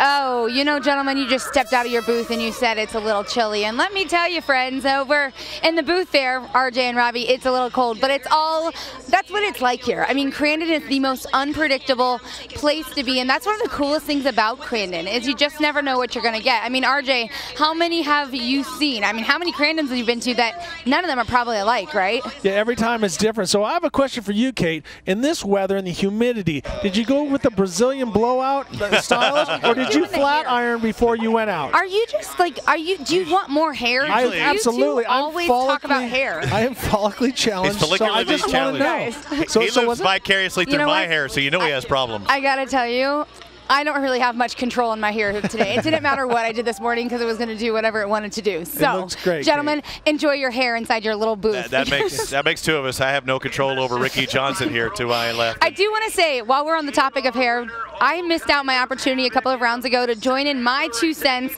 on Robbie's hair. Oh, my gosh, okay? back to my hair again. I'm bringing it back to that. Back to your hair, Robbie. All right, I actually liked it when you parted it down the side and moved it over. All right. RJ, whatever, RJ, whatever. Yeah. No, I'm more of an 80s guy. I'm in the spike. Oh, so my hair's like 80s. Yeah, that's looking good, bro. That's so bad that we're talking about hair. But hey, but Ricky was one of my hair idols. He and Jeff Chicken Matasevich back in the day. I had to have a morph, but I did have to have a body wave just to keep up with your game. Okay, can I real quick take it back to the track? Wow, let's segue back to the track. You guys were talking about the tree turn and a couple of these other gravel pit. Like, there's a couple of different places in this track that make Crandon so specific. One of those places is that tree turn, and it's a lot faster. As Johnny told me earlier today, he said he's really old school, and to him, he doesn't actually like that turn, and it's a place where he really has to focus. RJ, can you speak to that? I think we're talking about right next to the start line, correct? Yeah. So you're breaching about 110 miles an hour, and then you're looking at it, and you're trying to read the tracks, and you're trying to do all this different stuff. And when I would race, I would tell myself, scare yourself, and I would be calling myself names, saying, "Don't be a chicken. Take it in, get in there as deep as you can." And every time you go in, you think, I went too far, I'm going to die. And then when you come out, you go, man, I can go in deeper, because there's not like in road racing where they'll have a 3-2-1 that'll give you a specific breaking point. So I used to put little ribbons and stuff off to the side, so a little technique that I had a long time ago. If you start seeing some flags over there, you know the Ricky's. Well, so I gave myself a couple little braking marks, and then what I would do is I would use that, and depending on the rain, I would go off of that. So it would be my own judgment. But now you don't want to find a rock that someone's going to knock out of the way, and it's hard to go, well, is that a sumac bush, or what kind of tree is that? Because it's all green down there. So finding your braking point is hairy, and how hard these guys drive down in there in Pro 4, and watch how they back it in. They just come in, flick it completely sideways as they're sliding backwards. They're wide open on the gas. And to put it in perspective, he's talking about going in, and this is and you might think the first turn's the fastest. No, that back straightaway after the Argonne turn is the fastest portion of that track. So you go to the fastest turn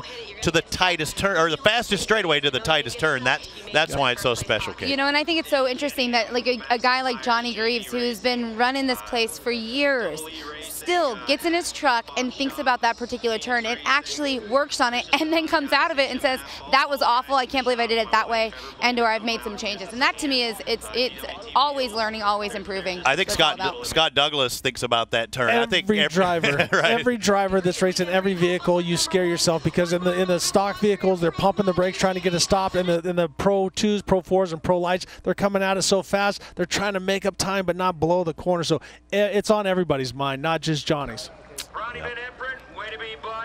All right, any more? I'm hearing Scott Rain, the voice of off-road. Yep. Yeah, and I want to speak back here in the background to the fans here, guys. It is unbelievable. One of the coolest things about Crandon, in addition to its unpredictability is the fact that they show up. Rain, shine, I thought you were going to say the dirt, Bloody Marys. and Bloody Marys. They look like a vegetable platter with a drink inside there, too. That might be true. But look at all these people on a wet and cold Saturday afternoon, which, you know, you wouldn't think it would be. Typically, it's a little bit warmer than it is right now, but there are literally thousands of people, and I don't know if we can get that shot of the parking lot. And you talked about it's the first time in who knows how long that they sold out all those camping spots. The place is packed, and we talk about Redbud, what it is to motocross.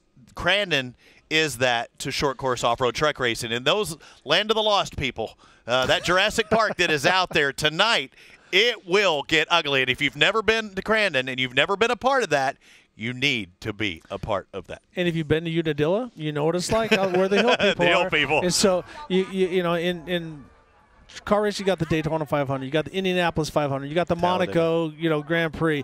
You have all these iconic races, and this for short course off-road racing is the one, because this is the place where the East and the West converged in the middle to race. And how it started back in the day was a lot of guys from back here, because of the mud and everything, ran the Pro 4s, the four-wheel drive trucks, but they didn't have the suspension, but they had huge motors and they were really fast. Then out west in California and stuff, they had the guys that ran the desert, so they had more travel, more suspension. So it was always a competition, who's faster. But now the way technology has gotten better, and the Pro 4s have better suspension, that they have upped the ante quite a bit. So when we see the gap, you know, in these certain team races, that the Pro 4s have quite an advantage. But we're back to the track today. I think every person, and Jack Flannery is one of the guys that was legendary here, Cliff Flannery's brother.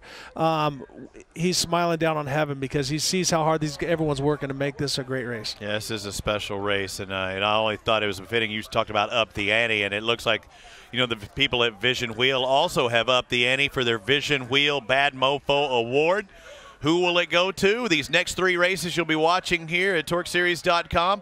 That's where we'll pick our recipient from. Now, there is a special judge out there, nonpartisan. Is that track looking pretty darn good, Ricky? That's what it's supposed to look like on a day that it doesn't rain. Let me tell you, this is going to be world record times right now.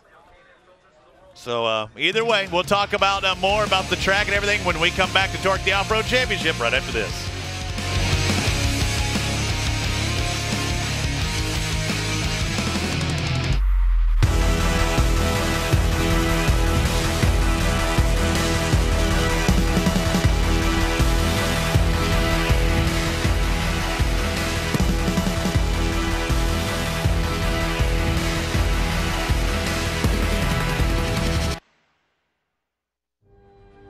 When it comes to protecting your engine, AMSOIL offers the next level performance truck owners demand.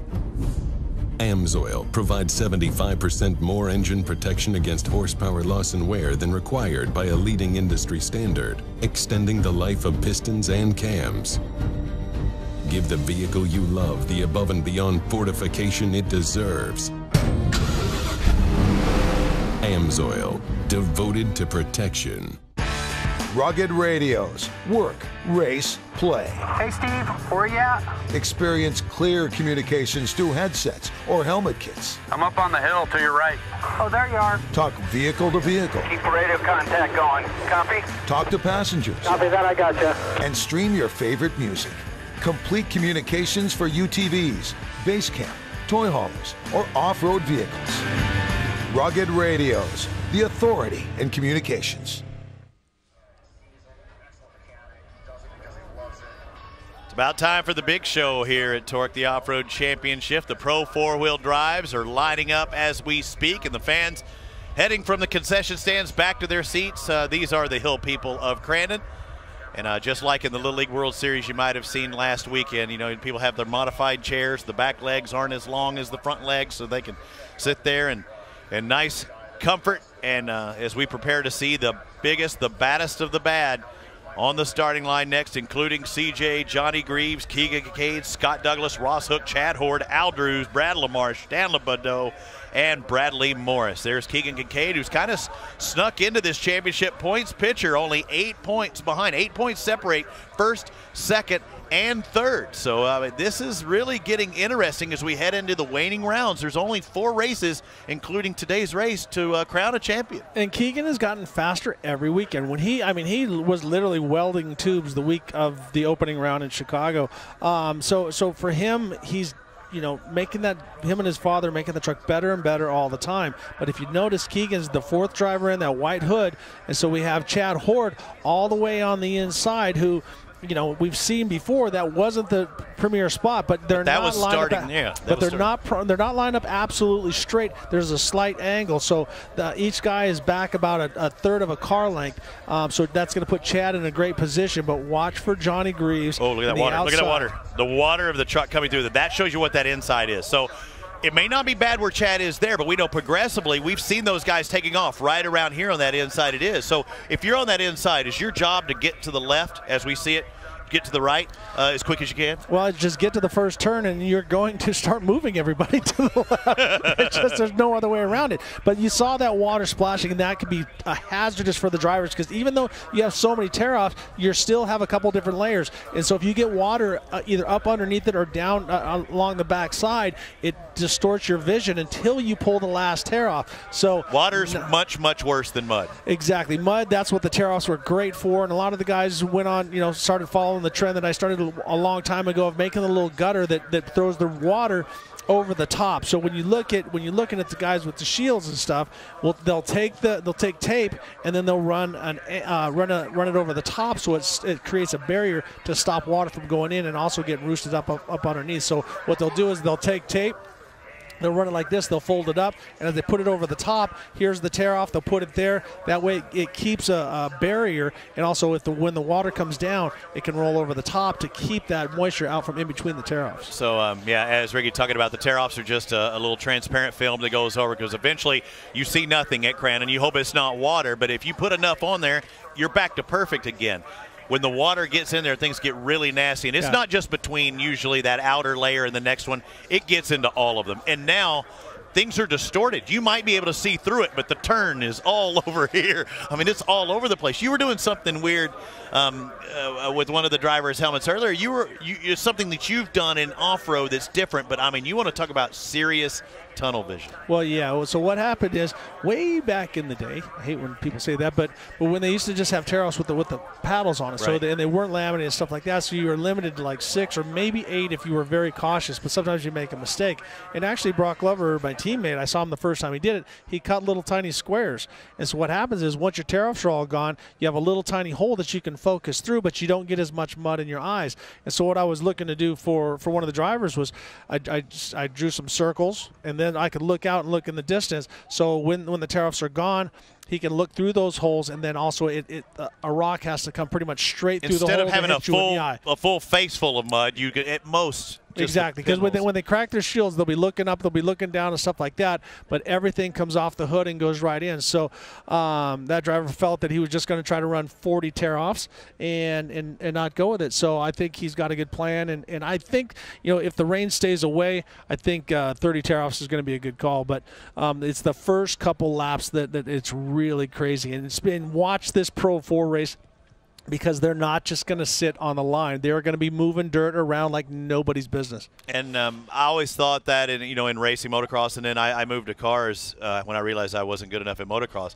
That's the scariest. Yeah, with age comes a cage too. That's the scariest part for me, is that moment when you can see fine, then you see absolutely nothing. So that could be a thing. And one of the other scary things is when you ride along with Ricky Johnson, like I did back at Redbud, but I wasn't the only one. There was General Gary Herensak, I believe is his name, a 2-star general with the Air Force, and no matter all that stuff that he's done, like you mentioned, Ricky, he was stoked to ride in a TORC truck. Well, I'm at TORC. I'm about to go off-road with these great professionals and have the time of my life.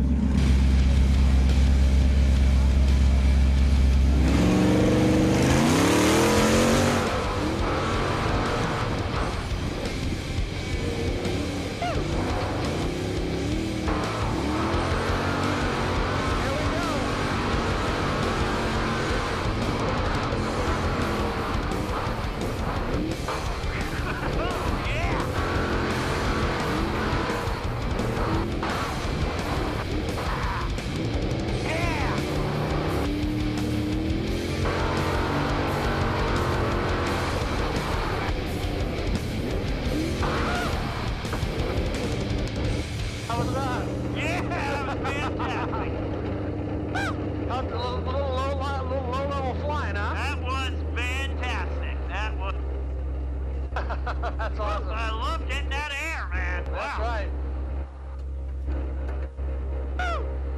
It's cool when you can take somebody that's had this much experience doing crazy, not crazy stuff, but intense stuff, and has lived a lot of life and had a good time, to show you our side. Yeah, well, I tell you, this takes a lot of training, a lot of preparation, a lot of practice. Yeah. And then, of course, you know, we're just doing it. We have the whole track to ourselves. Exactly. I mean, you're doing it with a bunch of other racers that, oh, by the way, want to win. And, want to take you out. And they want to take you out.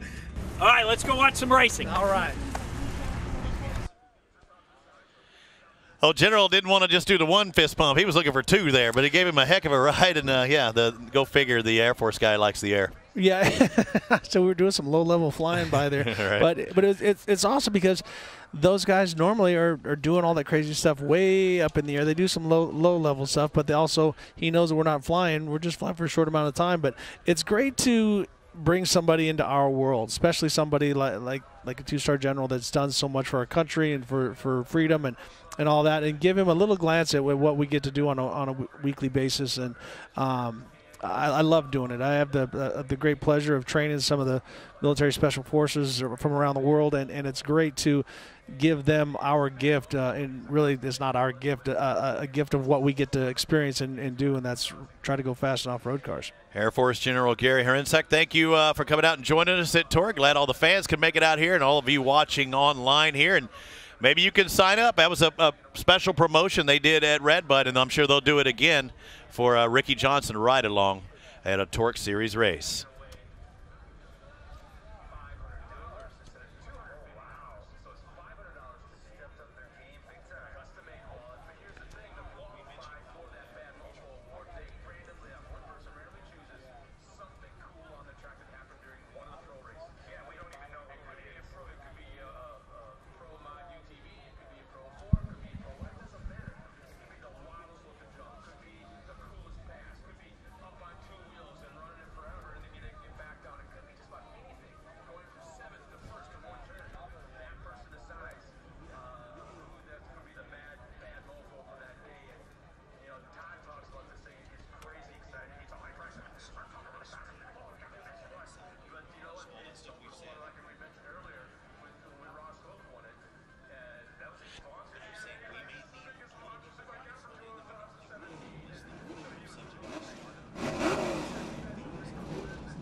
As we see Ross Hook on the starting line, he will be second from the inside, and we'll have a little more on him a little bit later after this race in a feature. But that inside starting spot now with all of this rain this morning, Ricky, is not a good place to be.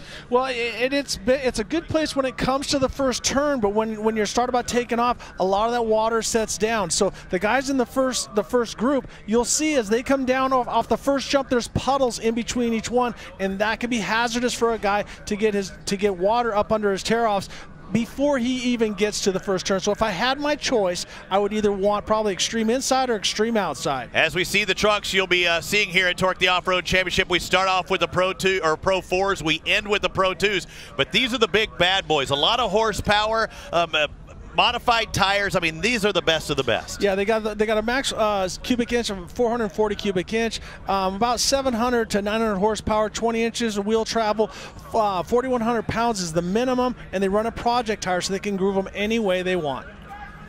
As we look at the field on the starting line on that inside, it should have been, according to my list, C.J. Greaves, but it almost looks a little bit more right to left. But it will be Chad Hort on that very inside, Ross Hook. Look out for Scott Douglas, kind of an inverted start of what I expected, but it is a long straightaway into that first turn, a muddy first turn, a wet first turn as Cowboy makes his way in front of the trucks. We'll be lighting them up here in just a moment. 9 laps for these trucks, a competition caution at the halfway point where we will re-rack and restack them. But this is going to be good, and the track has been coming in as the day progressed.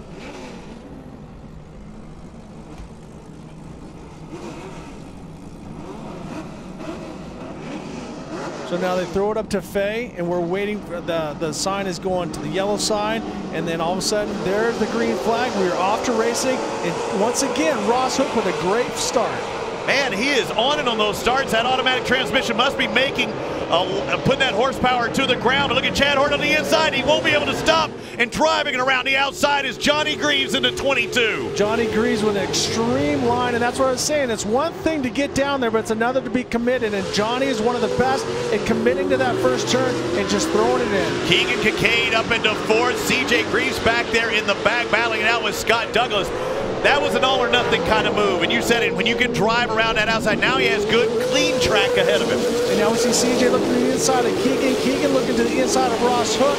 Got some bumping and banging going on. Keegan looking to the right side of Ross, but now CJ with a run up the outside. It looked like Keegan lost a lot of that drive, got in the wet, sloppy stuff, but you know, that inside position is usually a pretty good place to be in Pro 4s, and that is key right there, but CJ just drives around the outside. Now he's set up on the inside of this left-hand turn. That puts him in a good position, and Chad Hort made a mistake in the finish line corner, and now Ross Hook put himself back up in the 2nd place. Ross Hook being aggressive. The privateer has worked his way up there, fighting with these guys like Johnny Greaves, Chad Hort, Scott Douglas back there, and he's been racier as of late. Had some technical issues, but he's finally looking like the Scott Douglas of old. And even though he's in the back, look at how tight this field is. Exactly. See CJ shooting to the inside. He gets a little bit of bump from Keegan. When you're coming in that hard, it's hard to really, you know, you don't need to come in and get in the back of somebody, but Keegan getting into CJ just a little bit.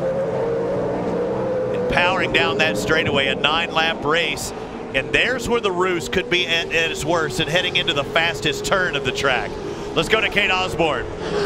Ross Hook knew coming in here that the track was going to be muddy. Whoa, we're getting pelted with mud down here.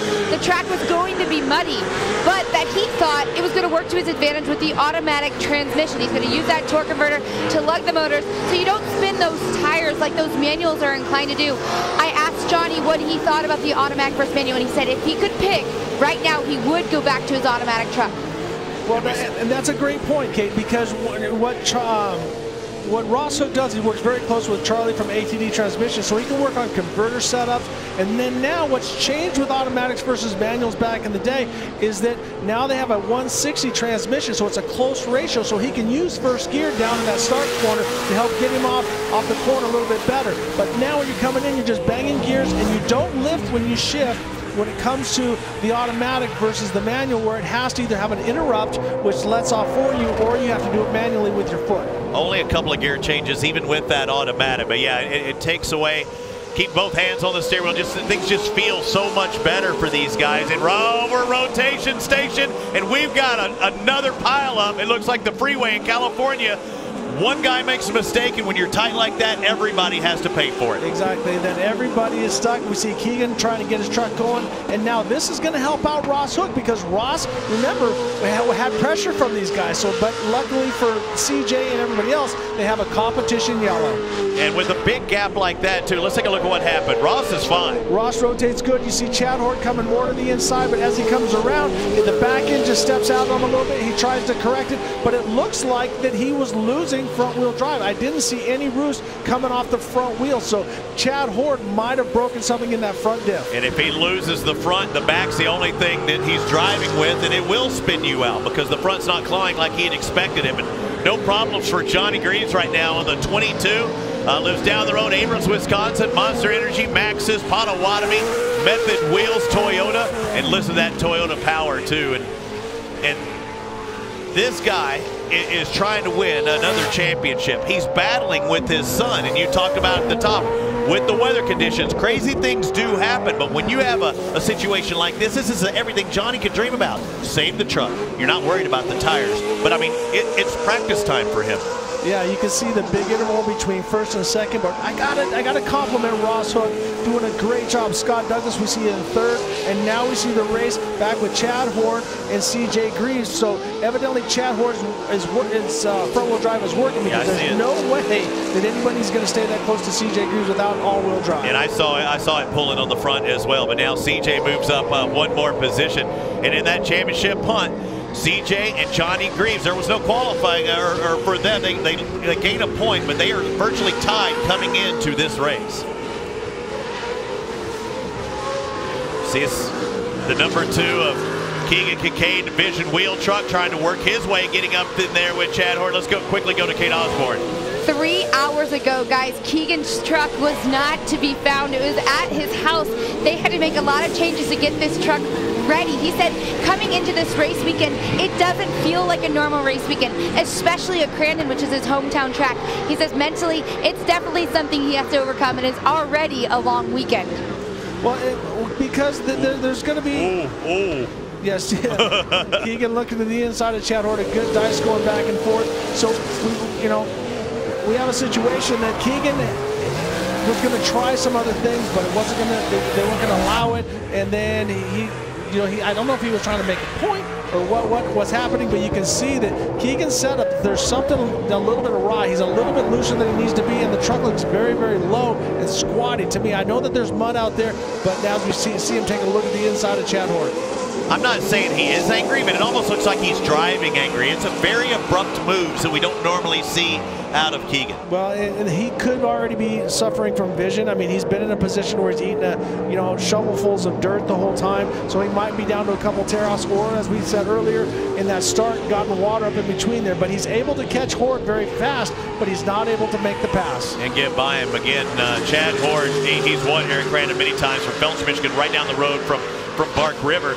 And there is the 22 of Johnny Greaves. That last time around had a 7-second advantage as they'll be coming to the competition caution the next time around. Now squaring it up, you see Keegan Kincaid. Johnny takes that caution, but will that be a position? Kincaid is in 6th, trying to move up into 5th. But it'll be Johnny Greaves, Ross Hook, Scott Douglas, your top 3. And things are going to get really tight as we re-rack and restack for the second half of this Pro 4 race in Crandon.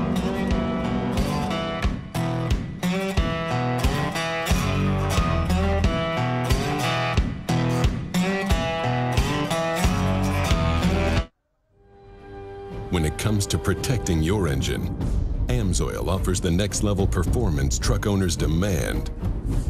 AMSOIL provides 75% more engine protection against horsepower loss and wear than required by a leading industry standard, extending the life of pistons and cams. Give the vehicle you love the above and beyond fortification it deserves. AMSOIL, devoted to protection. Cooper tires on the ground, go round and round, round and round, round and round. Tires on the car are warranty. And what you need, the tires on the car help keep you safe. They grip the road when you hit the brakes. Your tires matter. So count on Cooper, an American company since 1914. The tires on the ground go round and round.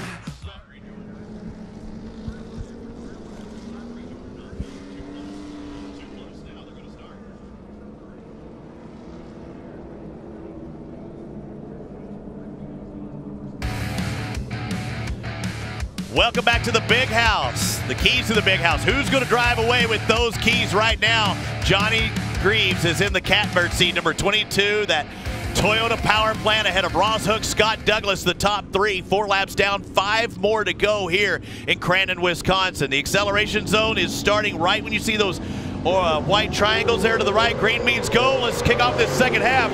Ross Hook, probably the surprise right now, being in 2nd place halfway through this race.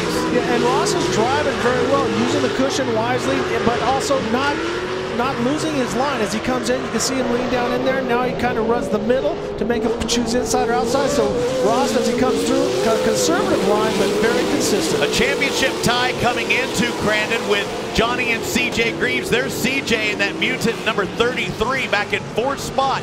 And between first and second, 2 points. Third and fourth, 2 points. So every spot you gain 2 points. And right now CJ's losing 4, and a lot of contact between Ross and Scott. Scott said, "I'm done being Mr. Nice Guy." Yeah, but you gotta be careful. You put yourself on a pass on the inside on a right-hander when the next one's a left, because that puts Ross in position. So Scott's gonna be looking, trying to put something together at the end of this long straightaway down to the start turn. Here's the king to back it in. Watch the second truck in this picture and watch him set up for this left-hand turn before anybody does. I'm not gonna say he's gonna do it this time, but 9 times out of 10 he does.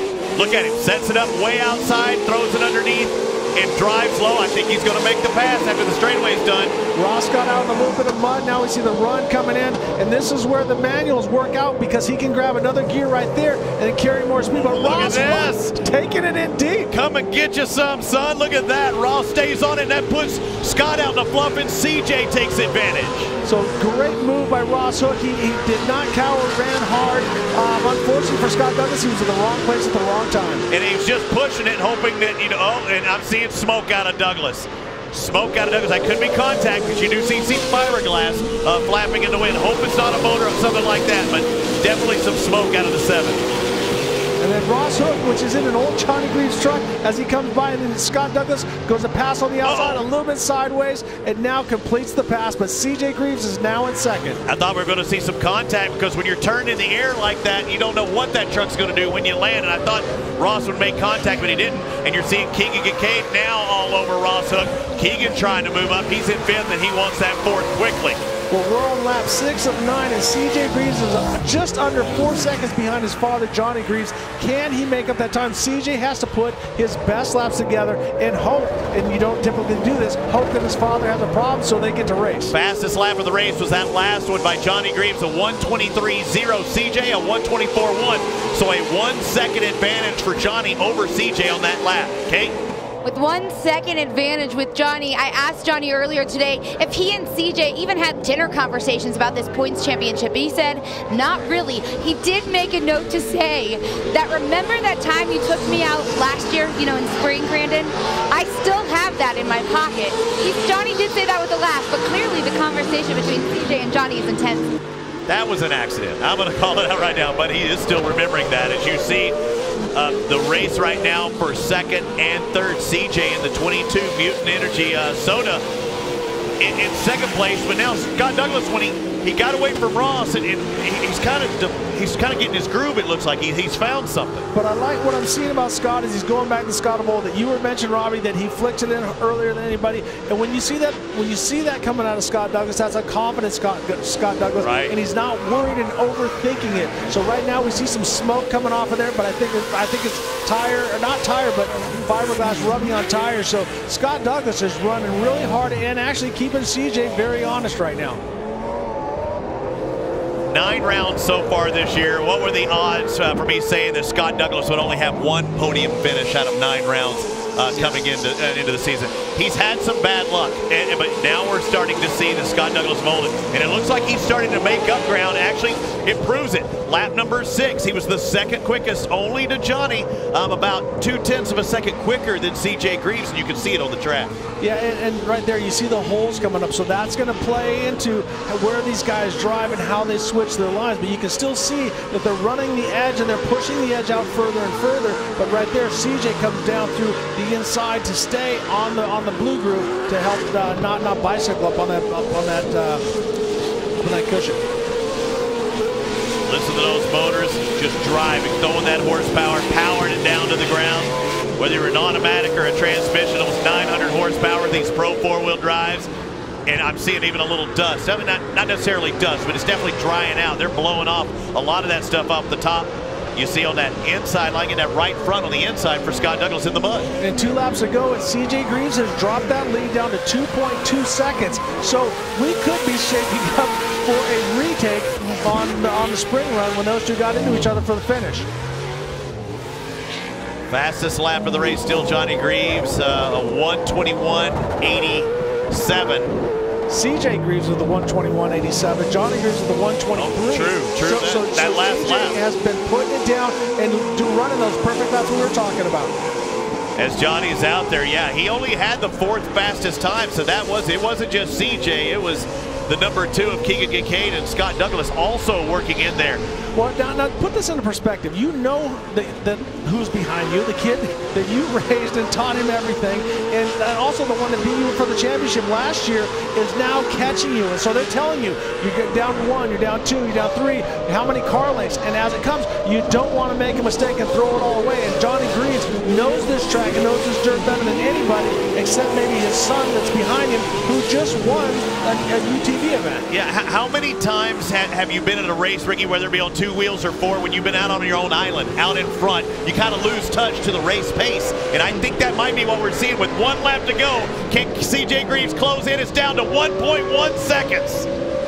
So this is when you're out in front, you have everything to lose and also everything to gain. So what you have to do is think qualifying laps. There's nobody around me. I just have to put my best lap forward. And for CJ, he's got to do the same thing. But at this speed, there's going to have to be contact for him to get by his father. Will he smack him, Robbie? That's my question. He owes him one, as Kate talked about. But looking at that clean number 22, a dirty 33 coming in, and watch out.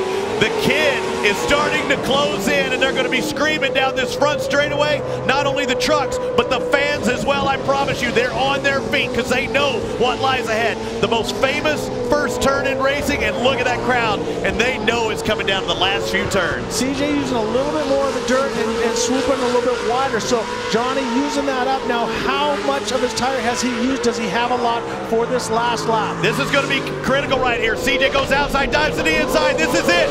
Does he straight line it across and take the nose of Johnny? No, Johnny gets good drive, and he does make contact.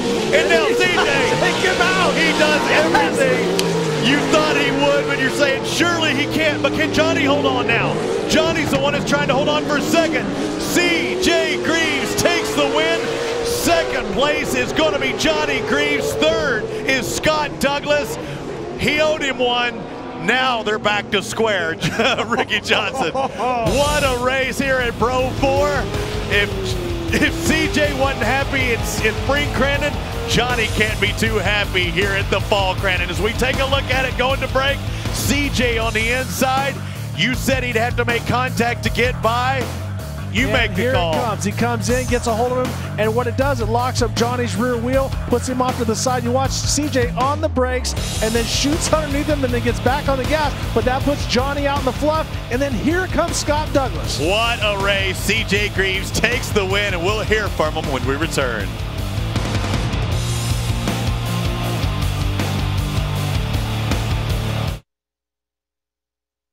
For 41 years, winning drivers in all forms of motorsports have relied on VP Racing Fuels for leading-edge technology to optimize performance and power them to the winner's circle. Now you can get the same benefit with VP Additives, formulated for gas and diesel engines. It's race fuel technology for your daily driver, and the perfect way to clean out your fuel system and put the power back in your drive. VP Additives are available at your local AutoZone store. For more information, visit vpracingfuels.com.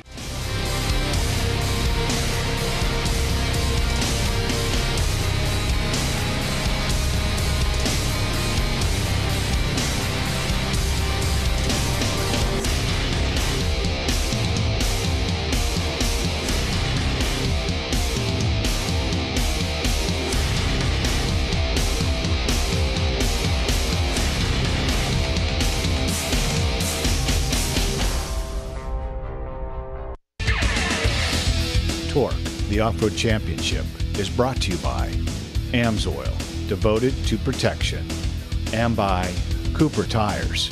We make tires for people, not just cars.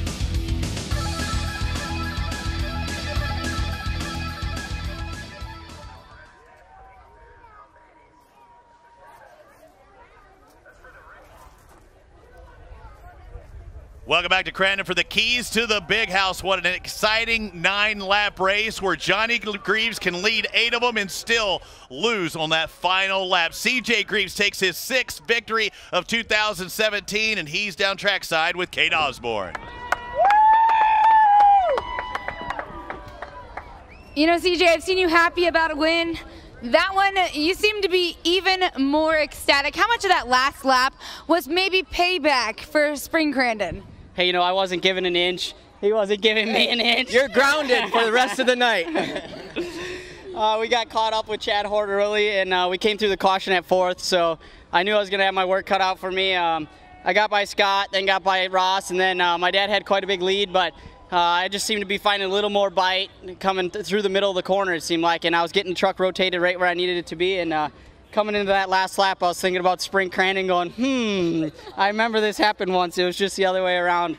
So I was underneath him in the gravel pit. I think I was up in the grass about to roll over, and we collided, and we both started to spin, and then he got way out in the mud, and I was like, whoopsies. But it was just a great race. We kept charging to the end. I mean, Devin had me pumped the whole time going, come on, man, you're catching him, you got to stay in it. You can't give up now. So couldn't do it with all these guys from Toyota. They put a phenomenal engine in both of these things. Mutant Soda, Monster Energy, Maxxis Tires, Method Race Wheels, Fox Shocks, Forest County Potawatomi, everyone that comes out here. We love this crowd and can't wait to do it again tomorrow. Definitely a hard-fought battle for CJ to get on top, but yet again, he's on top. And all smiles as well as you see the unofficial results. Douglas, another podium or a podium finish for him, and Keegan Kincaid couldn't quite get in there. Chad Hort, Ross Hook dropping back to 6th, but what a race. And you see all smiles from CJ Greaves. I'm curious to see if we're going to see all smiles out of Johnny Greaves, but when he was on that island all by his lonesome, it was hard to find that winning pace, and CJ was on it and making contact there at the very end. Let's go down to Kate Osborne, who's caught up with Johnny Greaves. You know, Robbie, you ask, is he smiling? I think he's smiling. He said it was fun. You know, Johnny, leading 8 of those 9 laps, was there anything else, in your opinion, that you could have done to hold him off? Well, you know, I guess I had that one coming from CJ. You know, I'm glad because now when we get in arguments at home over it, I can say that's over. We're tit for tat now. So, but you know, I set up my rear tires for a muddy track, and it really paid off in the beginning when I could run the edge of the cushion, and this thing was just on rails. And then as soon as all that blew off, and I had to protect a little bit, I had nothing on the bottom. You know, compound was too hard, gaps were too big, and no excuses. He ran me down and passed me, and that's the way I raised him. Well, guys, that's racing in the Greaves family, no doubt about it. Yeah, and we're back to even, but I can honestly say, though, the mistake that Johnny did on CJ was a mistake. Mark my words, there was no mistake right there. That was intent. As you see the point standings now, it was 8 coming in between 1st and 3rd. Now it's 14, but still only 2 points separate CJ and Johnny Greaves. Yeah, a very tight race. And what was great is that they both fought hard, and that's racing. You know, I mean, it's one thing to be beat, but to be beat by your son, you know, it's got to be a great feeling for both of them because they have so much respect for each other. Scott Douglas finishes in 3rd, and Kate, it looks like we're finally seeing the Scott Douglas of old, now his 2nd podium finish of the year. Yeah! I think you nailed it, Robbie. Robbie just said, I think we're seeing the Scott Douglas of the old. How much do you feel like you're your old self again? Oh man, this feels great, and to be racing with Johnny and CJ up here, I mean, it was great. We weren't just here for podium; we were battling with them, and if I could clean a couple things up, but it feels. They got this truck really working well. The crew's done a great job. We've been chasing it all year long, and you lose a little confidence, but boy, this is exactly what we need because I was backing in the corners. It was accelerating out. I was doing what I needed to. I was diving in on these guys on entry, and we just need a little bit on exit. But, you know, I can't say enough for AMSOIL and Cooper Tire and Walker Evans Racing Wheels. I mean, all the mud that these things carry and everything, you know, and then, of course, Rusty's Off-Road, too. He helps me a ton. He's a great friend as well. So the Mastercraft belts kept me in. But I'm just stoked to be on the podium and to have a race. I wanted a couple more. I didn't want this to end. I mean, these guys started battling. I go, hey, okay. And if they would only start battling maybe a couple corners earlier, because Johnny really, you know, he got a little favor there, I think, because I think we could have really made it ugly. And I don't know how it would have outcome, but it's just not my style. So anyway, glad to be here and glad to be here for AMSOIL. Thank you for all the fans. Woo! Yeah. You know, RJ, I think you were right there. A lot of it had to do with confidence, and you could see that through his driving. A lot of fun up front for our drivers, Scott Douglas, CJ Greaves, Johnny Greaves. But another driver who was having fun in the initial part of this race was Ross Hook. You saw him on that inside getting a tremendous start, and many people say that he is really the David versus the Goliath.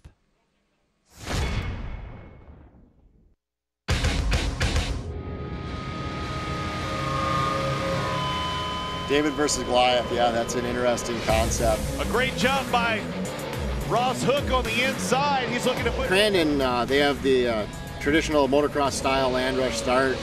We had a spectacular start. Johnny Green's up inside that top 3. Looks like Johnny maybe into second. You know, Johnny and CJ are exceptional racers. They're doing what they're paid to do. They're winning. It really was fun at Crandon, leading those guys through turn 1 and knowing who I was throwing mud at. And it felt good to be throwing mud at Johnny and CJ for once. As a privateer in the Pro 4 class, you know, we're forced to get by with what we got a lot. You know, really grassroots, building it up and focusing on one thing at a time. A big part of that is the crew. Jerry's been working on my crew pretty much since the first season. Excellent mechanic, does it because he loves it. Bought this truck from Johnny in 2012. I was, as a driver, exceeding the capability of the truck, and technology has changed. And over the winter, we sent it to Johnny's shop. Me and Ross cut the whole back of the truck off, got brought to Johnny's shop. He put a new rear end on the truck. John occasionally calls me up and, hey, I'm watching the race, and I think you got to try this with your truck. And, you know, this guy that's the best of the best, you know, is willing to take out time out of his day and try and help me with my program. And it's tough doing it on your own, but you know, it's really great when you got competitors like John and Douglas and Horde. You know, those guys, you know, even being a privateer, they look out for you to help you, you know, make your program better. We have a truly capable Pro 4 race truck finally, and really run an effective program on a minimum budget.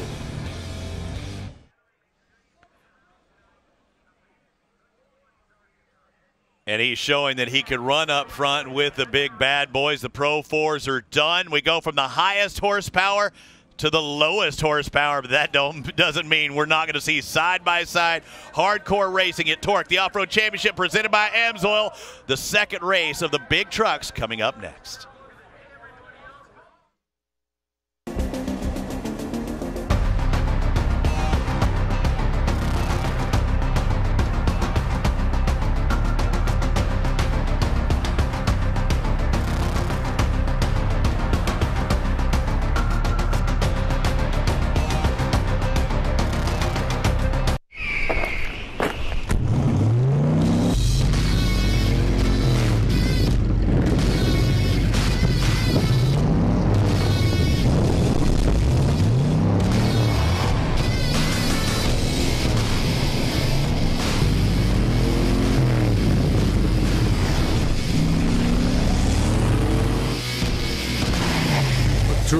Trailblade tires, the weapon of choice for wherever you want to go. Cooper tires on the ground go round and round, round and round, round and round. Tires on the car are warranty. And what you need, the tires on the car help keep you safe. They grip the road when you hit the brakes. Your tires matter.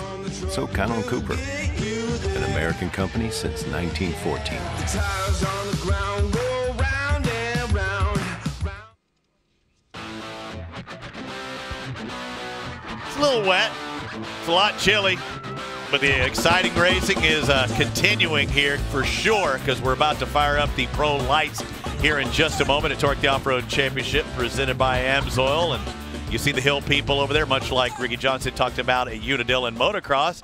Kate Osborne, you're amongst the Hill people here in Crandon? I am amongst the people, and I gotta say, we have a great group. The podium's going on right now, and they are stoked about it. Come on over here, first and foremost. It looks like you're a mom to a couple around here. I am. And you said you're local?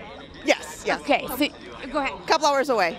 All right, so I ask you who you're a fan of, basically, and of course you say the Greaves. Pretty stoked about that last race, huh? Yes, it was very exciting. Do you have anything to say about these trucks? For you, why is Crandon such a special thing? I mean, you have, obviously, by the looks of everyone's eyes, you guys all look alike here. Why is Crandon so special? It's pretty much a family tradition. So our Labor Day tradition with all of us.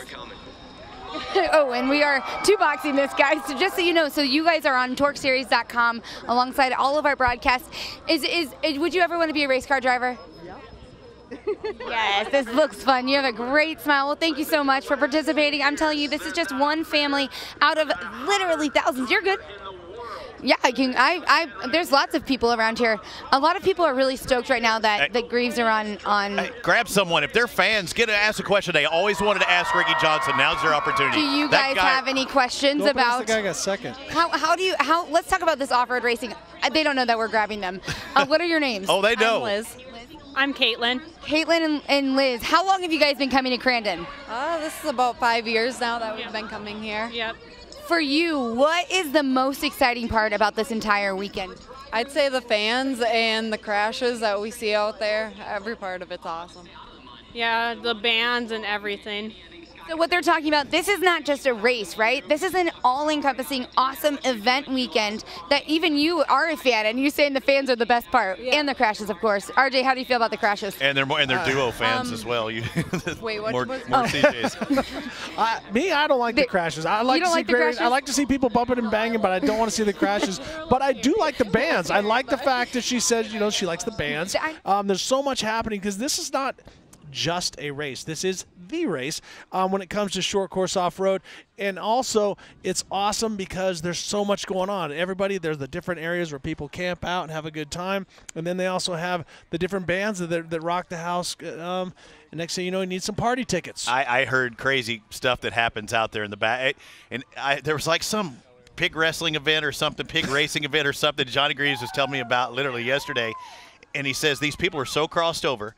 These are these people, by the way. They're here today. You people. The mud or whatever that they're in, they scoop the mud and drink it like the water for these. That's those people. Gross. That's these people that are here camping out. I know it's nasty, but I had to let you in on the nastiness because Johnny told me about it. The ways to keep up with TORC and can't see it on our there. Ask TORC and/or hashtag TORC. If you have a question, and that's why we were trying to get Kate to just snap. Grab somebody. There's bound to be a question that they've always wanted to ask Ricky Johnson. If you have that question, hit us up with it. If you want to ask a racer a question, maybe Kate can catch them either once they come off the track or before they go on the track. But again, thank everybody watching around the world, and always hashtag Ask TORC or hashtag TORC17 at TORC Offroad. For those of you watching on TORCseries.com, you know what we're talking about. One question. Let me think. If I was Kate, and I will go out there and grab one person. If you had to do it all over again, and I know it's a different world and it might sound derogatory one way or another, you're a champion both at TORC as well as motocross and supercross.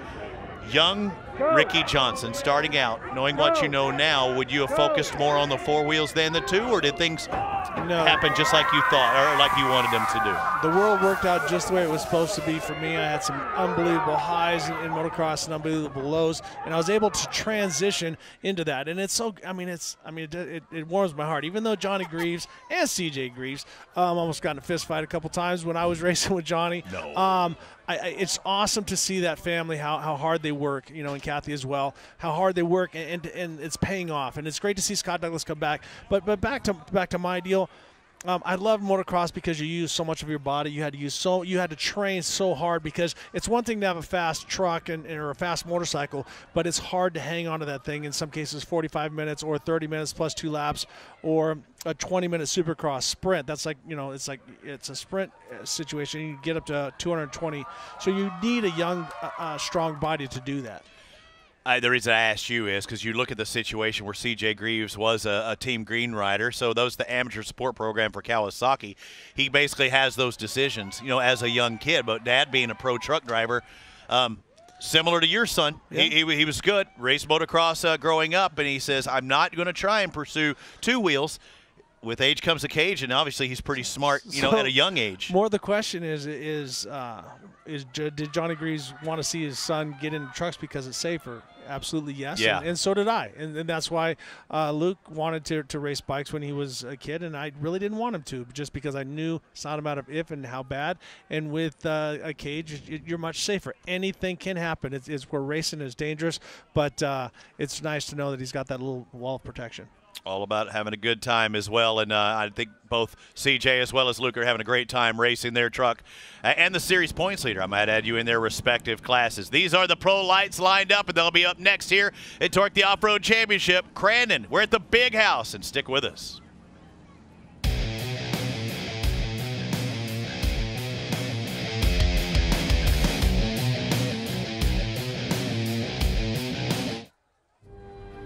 When it comes to protecting your engine, AMSOIL offers the next level performance truck owners demand. AMSOIL provides 75% more engine protection against horsepower loss and wear than required by a leading industry standard, extending the life of pistons and cams. Give the vehicle you love the above and beyond fortification it deserves. AMSOIL, devoted to protection. Rugged radios. Work, race, play. Hey, Steve, where you at? Experience clear communications through headsets or helmet kits. I'm up on the hill to your right. Oh, there you are. Talk vehicle to vehicle. Keep the radio contact going. Copy? Talk to passengers. Copy that, I gotcha. And stream your favorite music. Complete communications for UTVs, base camp, toy haulers, or off-road vehicles. Rugged radios. The authority in communications.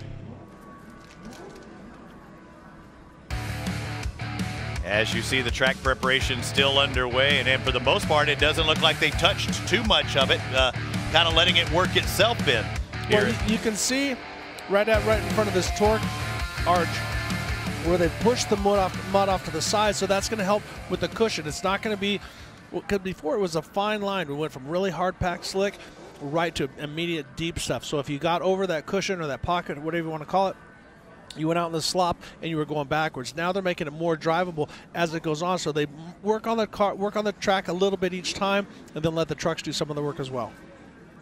As the drivers line up, this will be our largest field, it looks like, of the year as they're lined up. I don't know if everybody will make the start gate here. Some people I don't believe I see that on my list that I don't see on there, but still, that's a lot of trucks going into that first turn, no matter what. It is, and then there was a couple things that caught some of the drivers. They were measuring the front really close, and a lot of the guys in the back row did not get to qualify, and they start back there. And one of the guys is a superstar from drag racing, Corey McClenathan, who's done so much in drag racing and all that. So it's awesome to see guys like that making the run out here. We'll talk about that more a little bit later. For all you web folks, thanks for sticking with us on TORCseries.com.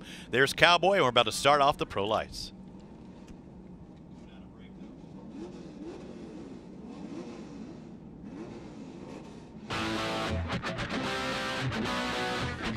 Welcome back to TORC the Off-Road Championship, presented by AMSOIL. We're at the big house, Crandon, Wisconsin. This is the mecca of short course off-road racing, and the pro lights are lined up for their 9-lap race. And just like the other truck classes, it is a land rush start.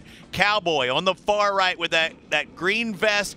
He makes sure everybody is good to go down this starting line, and the pro lights are a little bit different than the pro 4s that you saw earlier. Less horsepower, a totally different tire, a stock tire like you or I could buy off the showroom. Yeah, exactly. So the DOT tire, these are 350 cubic inch, about 410 horsepower. They're running a smaller DOT tire. They are smaller on cubic inch, but big on performance. And a little less suspension, or a lot less suspension than the Pro 4-wheel drives. And these things are going to collect mud. But one thing that is always a factor at Crandon, the land rest start heading into that Forest County Potawatomi first turn. Base Desby should be up in the tower. Yellow now goes to green. Green means go. The inside spots have not been so good because of all the water. And we see Kyle Kleiman, the yellow truck, dead center. Cody Kleiman right next to him. So we got the two Kleiman brothers swooping the outside. Great job, Kyle Kleiman pulling off the whole shot. And Cam Reimers in the Liquid Wrench 21 sneaks in there as well. It looked like Reimers in that top 5. But what a start for Kyle Kleiman, the series points leader in pro life. Ryan B getting pushed to the outside of that Rockstar entry, then he gets bumped as the driver comes through. So Ryan B, one of the standout guys from the West Coast, not having a good first half of lap. And he started off well, but he's moved back just a little bit. He's on, and you see I'm actually looking at Cam Reimers on an inside, trying to make a pass on the 33. That's Mickey Thomas out of Cumming, Georgia, the Mystic Lubricants entry. And Reimer's getting a little squirrely in the 21, and he's been really starting to turn it on the latter part of this season. And Mickey is another one of those drivers that runs out in the West Coast. Even though he's from back east, he was a former football player, college ball player, and stuff like that. Great little athlete working with Steve Barlow. So it's great to see him come out here and being right up front. You see Sean Morris in the Kenda entry, the 27, the blue truck. Several of these guys have won at Crandon before. When you look at the pro lights, guys like Kyle Kleiman, Travis Dinsmore, another fast name that's in the field today. CJ Greaves, Keegan Kincaid, all have won Crandon. But one thing I look back in 2012, a driver in this field, Casey Curry, a two-time winner back in 2012. Mickey bicycling going up, and then Cam Reimer's able to get down on the inside and pull off that move. So now Cam is in third. When you look at this field, and we're still, I don't even see Casey Curry, and he's in the black truck there, back 3/4 of the field. Let's take a look at this bicycle and what caused it. Mickey comes in, throws it a little bit too hard, gets into the cushion, and it just bites on him a little bit. He does turn into it and save it, so great job by that young driver. He gets it back down, but that puts Cam Reimers right in the position to pounce, and this puts Mickey out of the fluff, so you can see having a hard time getting moving, so he might lose another position down that straightaway. When you're getting negative, like feeling like you're rolling over, as soon as you feel that positive side, like the wheels going down, you just go full throttle again? You'll watch some of these guys, they'll get up on two wheels and they will drive it a long way because they'll turn into it. Oh, I feel it coming down. They'll turn back into it, back and forth and back and forth. But he did a great job catching it quick enough so it didn't get too high. Like a stunt driver, you see the 33 out in front, and Mickey Thomas, strong, looking good, one of the front runners, but Kyle Kleiman, the most, or the quickest with a 1:34 that last lap, a 1:34.6, but Cam Reimer's the quickest lap of the race with a 1:33. So even though Reimer's back in third, he shows that he's fast. And we still have that competition caution after the 4th lap. And then you got the brother to Kyle, Cody, who's running very strong as well. It puts himself in between the two Kleiman brothers. Kyle Kleiman, a 6-time winner this year. Kate Osborne, you have more? 6-time winner. He took one of those wins at Redbud, and he also came out with a 4th. He did say, though, he has never yet been so frustrated leaving a place as he did Redbud. He felt like it just wasn't there for him. He said he tore the entire truck apart from Redbud till now, and he said those were 10-hour days on top of then 5 hours in a shop. He literally took everything apart. He says right now this is when championships can be lost, and he knows that he didn't want it to be his truck's fault for that reason. That's right, Kate. And Andy, you heard me interject there for a second. He got into 2 wheels at a very high-speed track. I didn't mean to break your train of thought there, but that was one of those oh-no moments for Kyle Kleiman. Got a couple oh-no moments there. But Kyle has been very patient in the past, but I love how aggressive he was going into this first turn, coming from the outside, not letting off, using that cushion, and pulling off that hole shot. So this is definitely going to give him some confidence going into that second half.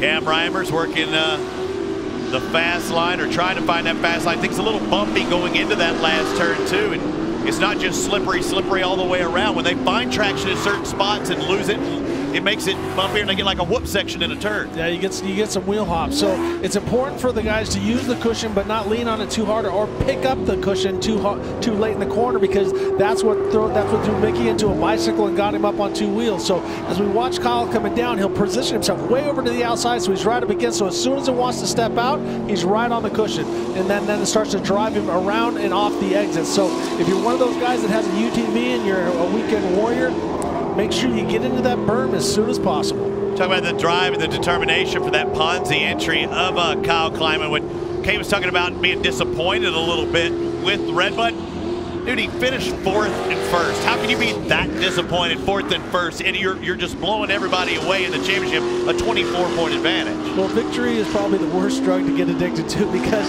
it doesn't matter. You got to realize that everybody's out there trying to do the same thing that you are. But once you've beaten somebody and won, then that's all you expect, and that's a sign of a champion, that he's going to go back and look at where did he make his mistakes and how can he be faster the next time out. And right now, Kyle Kleiman is the man on the move, because he's running a 1:31. That last lap was the quickest lap so far. Yeah, about a 4/10 quicker than Travis Dinsmore in the 43, who's in 5th. Dinsmore's actually made 8 passes. He's worked his way up, and there's a guy who's won here before back in 2016, and he won a couple of times in 2016. So Dinsmore, even though he's back there behind Ryan Beat, he's a guy to look for in the second half of this race. Yeah, Dinsmore knows his way around here. He's won a World Championship ring. He was right there in the championship multiple times. Look at the gap between first, second, third, and fourth. Ryan Meat still in that fourth spot.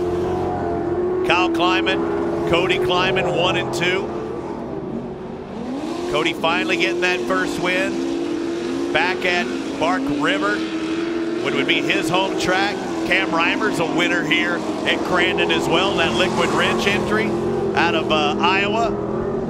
Cam Reimer's not only a great driver, but when he was up here and was working on the mic, did a great job announcing. So look for him in the future there. That first turn really starting to dry out a bit. If you're Kyle Kleiman, I asked you this several times before, but especially in a muddier race, do you take it easy when you have a gap like there in front? Do you save the truck a bit? Do you save, or the tires even a consideration right now? Because a lot of times when it gets dry, you might be able to burn up a DOT tire. Is that even a factor here when it's loose like this? Yeah, not so much. You're not going to worry. But we heard Johnny Greaves in the Pro 4 division say that he grooved it for the wet conditions, and then now you see it's hard and slick, and so you need a little bit more rubber on the ground with a little smaller grooves. Now we see the competition yellow coming out. So Kyle Kleiman takes that yellow and red combination, signifying we will re-stack the second half of this race. The Kleiman boys out in front. Kyle, Cody with Cam Reimers not too far behind, but we'll get ready for the second half of this race as Travis Dinsmore moves up to fourth.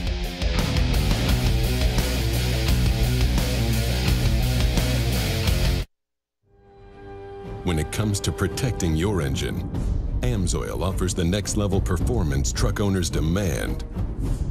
AMSOIL provides 75% more engine protection against horsepower loss and wear than required by a leading industry standard, extending the life of pistons and cams.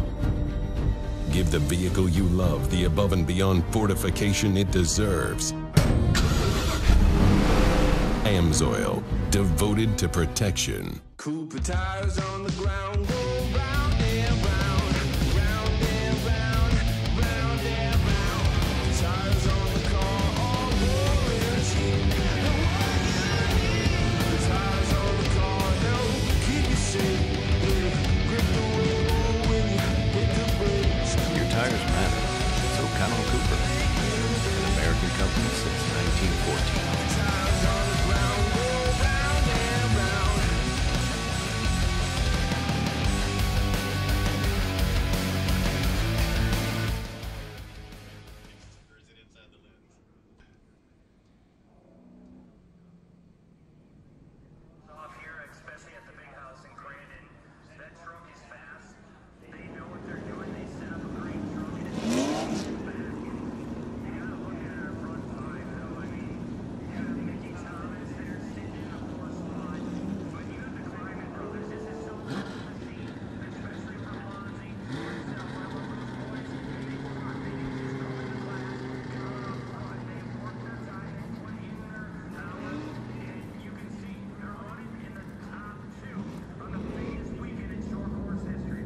The back half of this race still to come. 4 laps down, 5 more still to go as the Toyota of Escondido Pace Truck leads the field of Pro Light drivers. Kyle Kleiman, Cody Kleiman, 1 and 2. A battle of the brothers. Now, we've already seen a father and son matchup that didn't end so well for one of them. Will we see the same thing between 2 brothers? Kyle has been the front runners all year long. Cody has 1 win. Kyle has 6. But you have a hungry Cam Reimers just behind in 3rd. And just before that competition caution, Travis Dinsmore moved up to 4th, and he's a guy they really don't want to be banging. Great start as they get off. It looks like everyone kind of stayed, but now Cam Reimers looking to the inside of Cody Kleiman. Both, they're right in the slick part, but Cody gets up to the cushion a little quicker. And yes, it is getting overcast, a little foggy. It's a cool day here at Crandon, but things are really heating up here at the Pro Light. Cam goes to the inside again. Low means he'll push high, takes the line, or does he of Cody? Cody stays in it in that Ponzi 48, but Cam Reimers, the Liquid Ridge 21, takes over position. An excellent move early in this second half. He did a great job moving Cody out into the fluff, but not ramming him. And here we see Cody looking back to the inside, but bicycling because there's a lot of holes through there. And now we see Dinsmore starting to work his way up into the picture as well. Yeah, Travis Dinsmore, again, he has fast. I mean, this is probably one of his favorite tracks, if not his favorite track, in the 43 entry. Closing in, and look at it, third, fourth, and fifth. And Reimers, you see how high he got in no man's land there for a moment. Came in a little bit hot, and with the track the way it is right now, if you miss your braking point by half a car length, it's going to take you 3 car lengths deeper. And I really think that's what happened to Cody in that gravel pit turn. I think he got too wide and had to suffer the consequences. When Cam went underneath, all he had to do was get in front of him. But Cam set that up. He shot to the inside and got a good run around the inside where there was no bumps, and then moved Cody up into the fluff. But now we see Cam Reimers pulling out about a 3 car length lead over Cody Kleiman. And you notice one guy not in the picture, that's Kyle Kleiman. He's trying to check out. And you see guys come from different disciplines. A lot of quad racers here. Kyle Kleiman, Cody Kleiman, Cam Reimers, all quad racers now, moving to the roll cage. Yeah, and I mean, it's very similar, but you can't use your body. The one thing that I noticed when I got off a motorcycle and into a truck, I was so fatigued when I first got out because I was hanging on too tight. Yeah, just trying to choke that steering wheel as you see the 43 of Dinsmore on the left, but there's a right-hand turn. Oh, Dinsmore gets a little squirrely, but watch. Watch how he drives around the outside. He's going to try and tuck underneath here, and he's going to be in position. Can he make it happen? Yeah, but that's going to put him on the outside. That's not going to work. But Dinsmore almost pulled off the same move that Cam Reimers was. So watch for the gravel pit again next lap. I think a little crooked over that one jump really cost him some of that forward drive. Let's go to Kate Osborne. Cody Kleiman definitely trying to prove that he deserves to be on the podium. I asked his dad, Mark Kleiman, what he thought about Cody as a driver, and he said he's exceptionally impressed with his dedication to the sport. He's one of those guys who has a lot of faith, and if it's meant to be, it's meant to be. And Cody Kleiman definitely, we have seen climb in his confidence as a driver as well. Cody trying to hold off Travis Dinsmore, it is right now. And Cody Kleiman has he's got a fresh bullet. He's got a new motor. The last one give up the ghost, I believe, at Redbud. So whenever you get that new engine, you feel a little stronger. You feel like I can be faster than the next guy. But I have to give kudos to Dinsmore. Has not raced all year long, been sitting out. Right. I don't know how much he's been working on that vehicle, whatever, but he jumped back in and right back where he left off. Now he is stuck towards the back, but he's running real fast, consistent lap times and trying to find his way around a previous race winner this year. And you talking about Dinsmore, that's him in the white truck, the 43 on a Turo tires. And this is really a battle of DOT tires. The tires you can buy on the showroom floor, they are required to race here. As you mentioned, they can cut them the way that they want to, make them bigger grooves, less grooves, but they have to start with that DOT tire. Exactly, so it's the same tire you can pull off the shelf.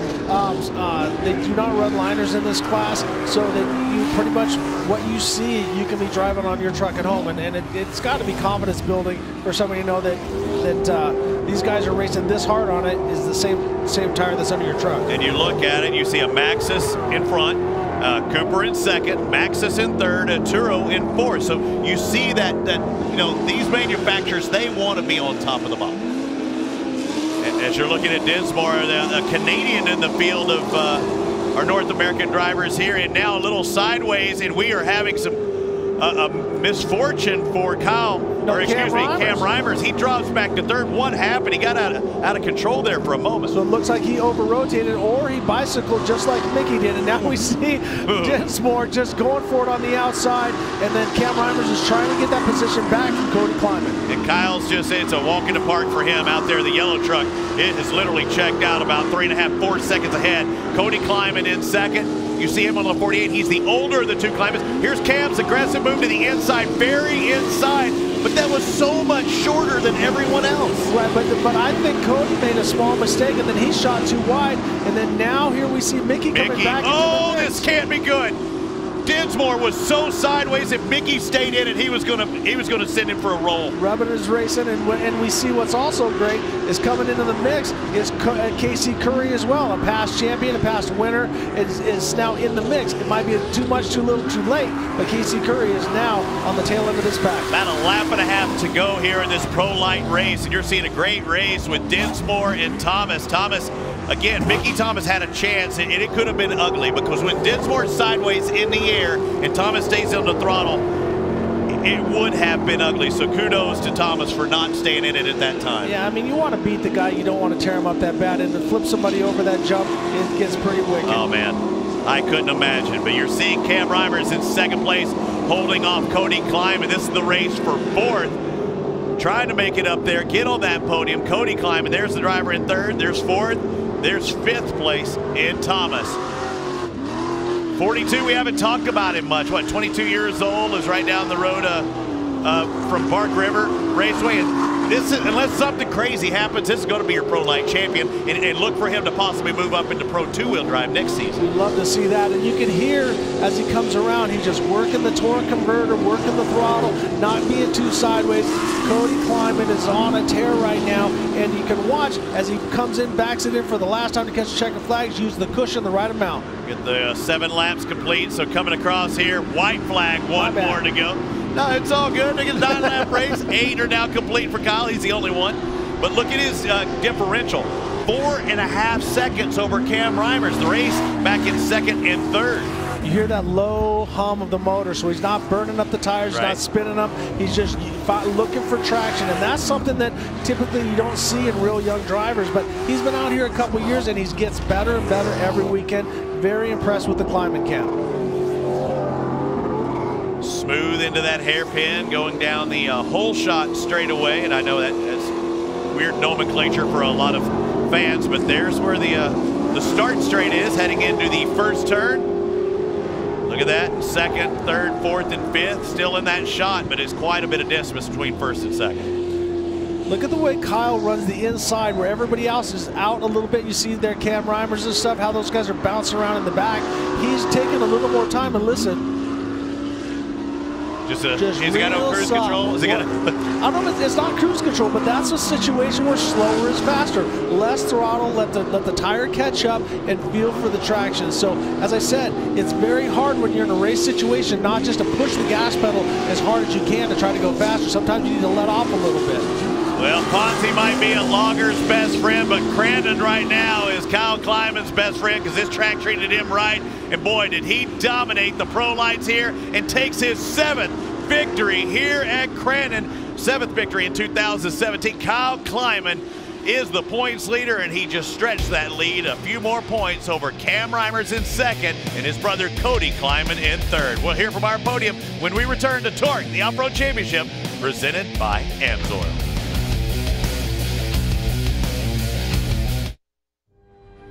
When it comes to protecting your engine, AMSOIL offers the next level performance truck owners demand. AMSOIL provides 75% more engine protection against horsepower loss and wear than required by a leading industry standard, extending the life of pistons and cams. Give the vehicle you love the above and beyond fortification it deserves.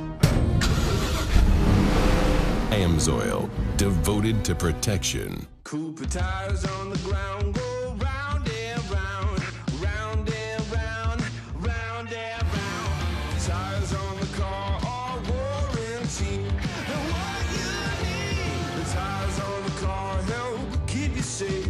They grip the road when you hit the brakes. Your tires matter. So count on Cooper, an American company since 1914. The tires on the ground go round and round. TORC, the Off-Road Championship, is brought to you by VP Racing Fuels, the official fuel of TORC, and by Atturo, the tire with the style you want and the performance you need.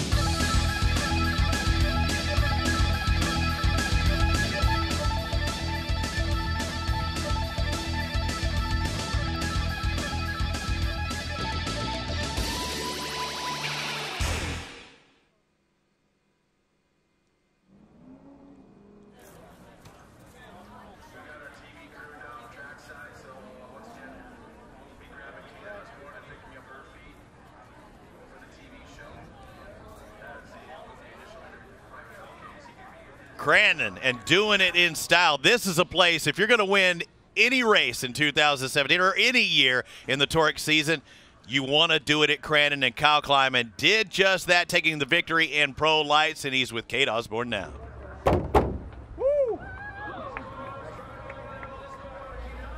Kyle, you mentioned that after round 10's win, it didn't quite feel like a win. How much more of a victory was this for you and the team today? You know, it was pretty big, you know.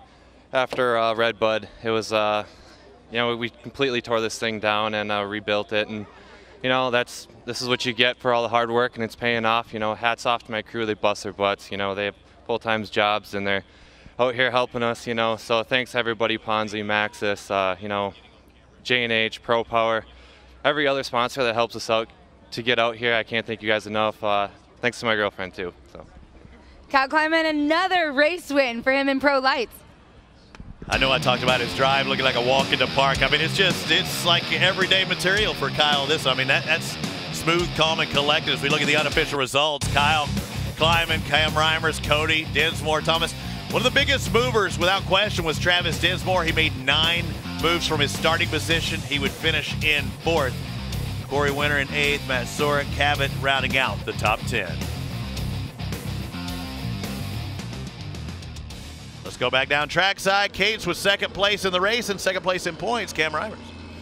And Cam just had mentioned that was a workout. Cam, do you think you could have gotten any more out of the truck, any more aggression? Well, I think I tried there a couple times, and it showed. I gave up a spot to Cody there at the end. Blast battling with him. I mean, this liquid wrench truck was pretty fast. Track was kind of one-lined. We were able to, we tried something different with the Cooper STT Pros and got off to a pretty good jump out of the 6th slot. So it was all right. I think we had some speed for him. It just, man, the harder I pushed, the more I'd end up in the muck, and it was just really tricky. So good battle with all these guys. And yeah, we gained 1 point on Kyle this morning for qualifying and lost 2 to him here. So we'll just keep plugging away and try to chip away at this championship and give ourselves a shot. But I can't thank Liquid Wrench, Cooper Tire, Method Race Wheels, Forest County Potawatomi, Maxon, Kicker Audio, SSI Decals, Rugged Radios, Dynamic Converters, Dynamic Drive Lines. Everyone that helps this program out. We got a new McGonigal engine in it, and this thing rips. I'm excited for the last 4 rounds. I mean, this truck has been bad fast lately, so we're going to give it all we can. Guys, he's all smiles down here with that 2nd. Yeah, and as I mentioned, he's 2nd in points, 26 markers behind. Guy on the move, though, Cody Kleiman moves up 1 position. Now he's in 3rd. Andrew Carlson moves up to 4th, dropping back 2 spots with a 12th place finish is Sean Morris. Not the race he wanted, and that really hurts his championship point standings. But still, Kyle Kleiman, this is that season that you always dream about. And Kyle Kleiman, a strong finish, but also a strong run by his brother Cody, finishing 3rd. We're here and it's gnarly out there, and that it's mentally, emotionally exhausting. How challenging was that run for you? That was a challenge. I mean, the rain we had this morning, didn't think we were going to race today, but we came out here and put on a solid finish. 3rd place is good. Come swinging tomorrow. I had a few fog and up issues in my helmet, but couldn't ask for another day. Another day, me and Kyle on the podium again. It's pretty awesome. Can't thank Ponzi, Maxis, Billy Pro Power, Dynamic Torque Converters, Ultra Race Bills, J&H. Thank you so much. Congrats, Cody. Getting more and more comfortable on the podium. As you see them prepping the track, getting ready for the final race, also giving some ride arounds this track. It's not just about the trucks, it's also about the UTVs. Kicking things off with the Pro Stock UTVs, a season that's been dominated by CJ Greaves.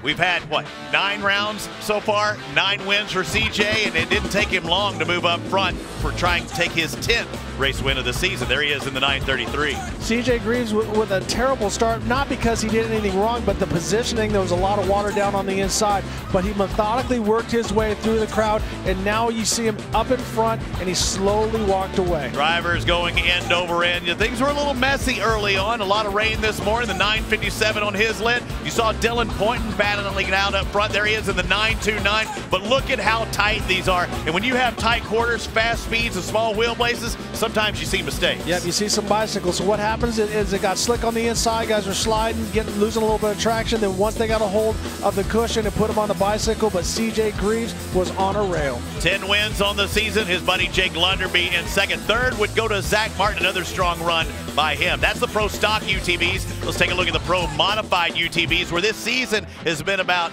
2 drivers. Kyle Cheney, consistent points leader, and Rodney Van Efferen taking most of the wins. We saw a lot of contact, especially especially out of Cheney earlier, and that was a big rollover by one of our drivers. We saw that. We also saw Travis Pointer out in front early, but then had a mechanical problem and spun out. But then it was a good race back and forth with Rodney Van Efferen and the whole crew. Tim Farr, another driver to look for, the 804. He'd won once before back in Chicago. He would go on to do it again. But again, a lot of mayhem, a lot of carnage. Farr was strong, holding off Rodney Van Efferen, and for those last couple of laps, it looked exactly like this. But Farr, he deserved to win, and he did win, Ricky. And what Farr did is he just drove a smart line. He wasn't blocking, he wasn't going too far in, too far out, and he pulls off the victory with Rodney Van Efferen coming in second. So Tim Farr takes his second victory of the year. Rodney Van Efferen closes up in championship points from Kyle Cheney, who still is that points leader. And look, Pro two-wheel drives. And not only Pro 2s, a ton of Pro two-wheel drives coming up next. For 41 years, winning drivers in all forms of motorsports have relied on VP Racing Fuels for leading-edge technology to optimize performance and power them to the winner's circle. Now you can get the same benefit with VP Additives, formulated for gas and diesel engines. It's race fuel technology for your daily driver, and the perfect way to clean out your fuel system and put the power back in your drive. VP Additives are available at your local AutoZone store. For more information, visit vpracingfuels.com.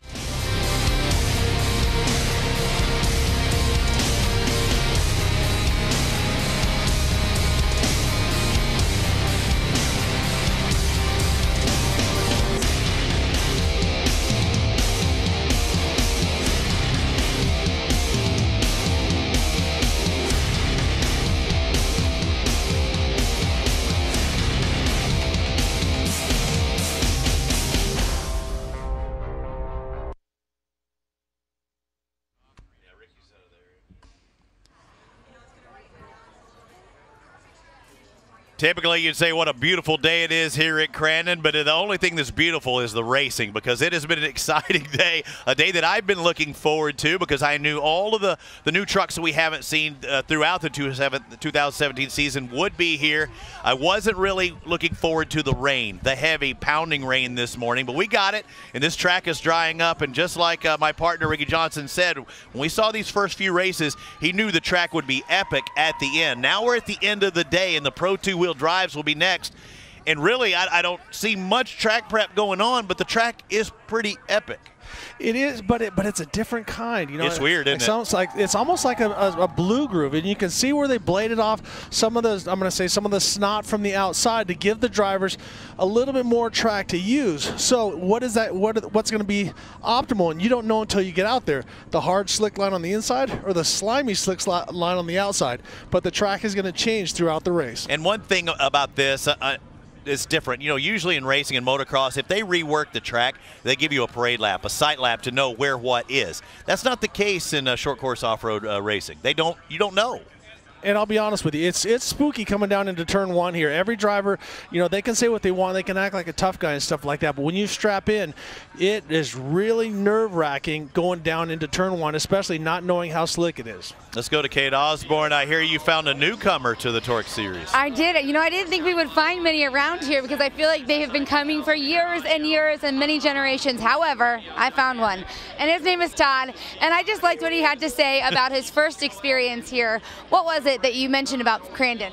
Oh, Crandon, this is a lot of fun. It's unbelievable how much work everybody puts in to set up and get these trucks rolling, and all of the work and effort they put in. You know, we're in the logging industry. We know Chad Horde. We work with Chad Horde. We also know the Kleiman brothers. It's been awesome. It's been awesome. And the adjective or the way you described it is they do all this what to come here and do what? To race. They come here to race and win. And that's what I loved. He was like, yeah, they do this all for racing, and that's exactly what we all, our community of people, this is what we're all about. Is there ever a moment that you've thought, I want to get in that truck, and what would you be thinking if you were putting in a helmet strapping in? Oh yes, I've thought that I would like to be in the truck. I missed the other part of your question. What would I think? Yeah, what would you think getting your helmet on, getting ready to go 100 miles an hour into turn one? Oh, I think I would crash. I think I would crash. At least he's honest. It would cost us a lot of money, but it would be fun. I think you're right, sir, and that's why we're not letting you in the truck. I just like his honesty in that way. And I can't imagine. RJ, do you have a word? I mean, Robbie and I are never going to be in the driver's seat of one of these trucks. Oh, no offense, don't Flobby. you bet it. No offense, Flobby. They might let you in. The one that he gave the general ride, I'd love to see you in that truck. But RJ, do you have a word to describe turn one? That moment you're putting that helmet on and you're gearing up, knowing what you're going to be doing. It's one word, buddy. Scary. Yeah, 100%. It's scary. Like some of your greatest dreams or your worst nightmares can happen in that turn one. And I've seen Johnny Greaves, what he just did in the Pro 4, coming from the outside and get an unbelievable hole shot. But then I've also seen way back, in the late 90s or early 2000s, where he came in, bicycled, and then took a terrible rollover. We've seen some great crashes. Me. Yeah, it does, and because you're not in control. It's one thing to come in there by yourself, and then you know how hard you can come in and push back and forth, but you don't know what the guy's going to do next to you. You don't know if the guy on the inside is going to just go, "This is my last chance for romance. I'm going to just stuff it in there and do checkers or wreckers," or am I going to hold off, or what? How is it going to work out? But it always seems that the guy who's more aggressive and commits to that turn is better off. And right now we're seeing that the outside is holding him. It's not pushing out because it's not that muddy up there. It would scare me, and I raced cars and, having to throw it into turns and a half-mile ovals and stuff like that. But what would scare me is how many times you say, I hooked a rut. In a car and a low profile and stuff like that, or in karting, it's one thing, you hit rubber. But when you've got an elevated truck with suspension where a lot of things want to roll to that outside, that's the part because – things snap around like Indy cars. All of a sudden they get a snap or something, like if they, at a certain moment. In this, the second you catch that rut at 100 miles an hour, I don't know that I would be quick enough to catch it. You learn to deal with it and drive with the feel and see what's going on. But the other thing that's wicked about that is most of the turns, like in sprint cars and everything, they run camber. They run a bigger outside tire. It wants to turn. Right, so it wants to turn left, or they got a wing, or they got certain things to set them up. And also, when you're sitting on the left side of the vehicle, when you turn and it wants to lean a little bit, it's one thing. But when you're going around turn one at Crandon, you're leaning and the suspension starts to bag down, and all of a sudden you look out the corner of your eye and you're like, oh no! Oh man, that dirt's pretty damn. It's getting closer. Getting closer, and as you're trying to look around the corner, you can't see the inside wall. Yeah, I'd like to do it again. Ricky scared me in the last drive around, but I don't know. I'd go around turn one with Ricky Johnson. There they are, the Pro 2-wheel drives. They're lined up and they're ready to go, and we'll see them when we return to Crandon.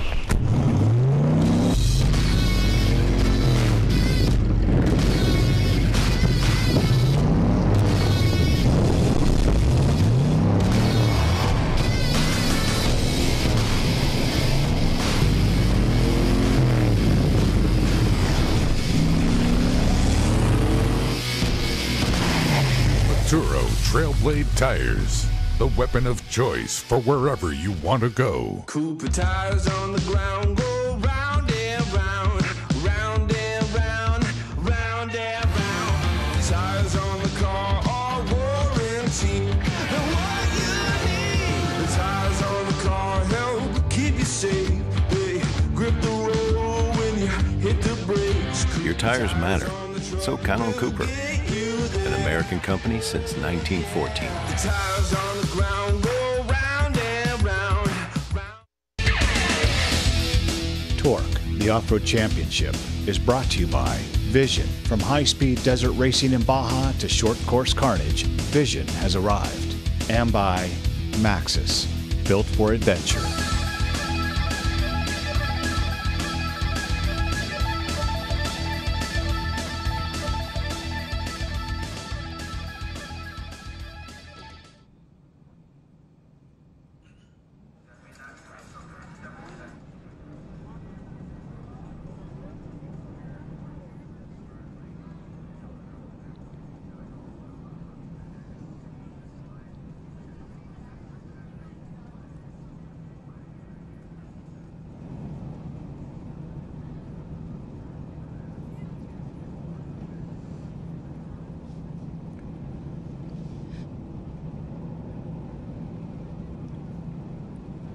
It's an amazing day at Crandon already, and we still have one more race to go. We're at the big house. The keys to the big house are about to be handed out in the Pro 2-wheel drive class. I'm Robbie Floyd, joined by Ricky Johnson and RJ.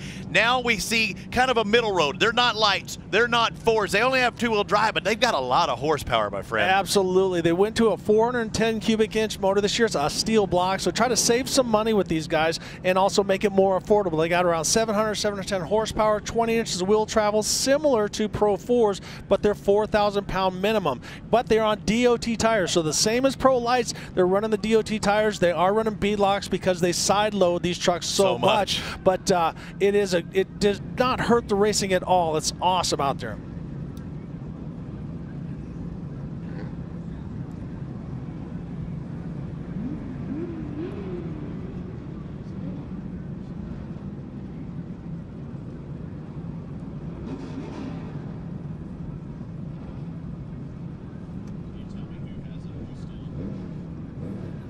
Keith Steele. Is it? How'd you know that? Number 2. Oh, I thought I saw white smoke come out of here. No. Oh, they're still working on it. I saw something here with white smoke.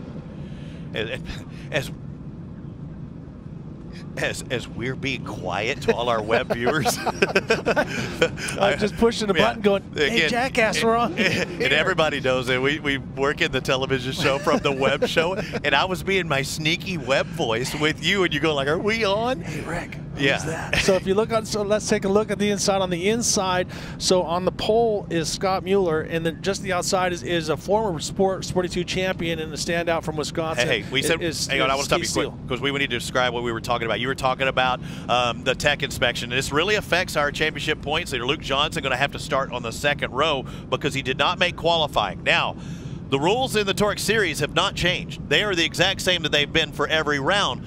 But during tech inspection, the way that the go no go on the truck width has evidently the application of measuring is different than it had been on the previous round. So there's several of these guys that didn't get to qualify earlier today. You see on the second row, you also have Luke Johnson, Mitch Dorr, Cody Conrad. Cody Conrad was on the podium, and yeah. Mitch Dorr has been a standout guy, and these cars have been here. So.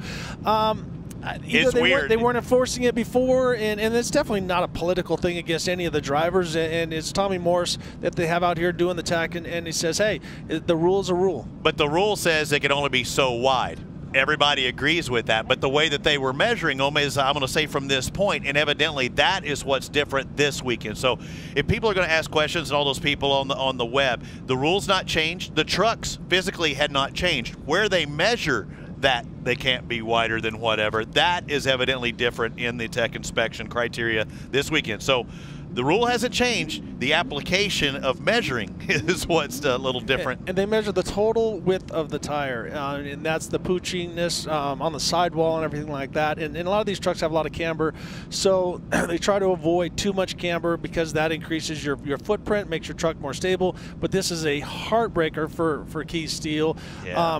The guys worked so hard to get out here, and it's going to be a tough break for him because now I was looking for him to be right up in the front, and because he's been a guy that's been a standout. Yeah, first time we get to see him in the Pro 2-wheel drive in the TORC series this season. But I feel for Keith Steele in pulling him off because the truck was running, had to get it up there, but evidently some type of mechanical issue.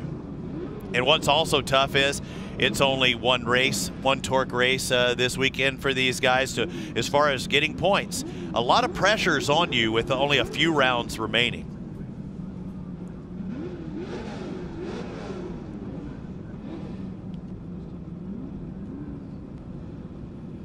As you see the starting lineup, Keith Steele out of the mix, second from the inside. Cowboy, the starter over there, making sure everybody is set. So Keith Steele just had to be pulled off of the track. He pulled up to it, but something happened with the engine, had to be pulled off. So that gap will still be there. Inside, so far we've seen nobody really get good starts on the inside, Ricky, as Cowboy makes his way in front there. Brad Lovell, a championship points contender. But you also see Luke Johnson, the championship points leader, having to start on the back row. His truck did not pass tech inspection. It was a little bit too wide. So that means he starts on the back, not a place where he wants to be because of the roost is going to be terrible. As soon as the green flag drops, he's going to get a mouthful. but for his blessing, unbelievable, Keith Steele is not there, so can he thread that gap? Half as much roost as normally would be there. It's like a Pro 2 Light, a third less roost than your regular for the guys up front. All right, red's going to turn to yellow. Yellow's going to turn to green flag, and we will have a 9-lap race. After the 4th lap, we will have a competition caution like the other big truck racing here in Crandon.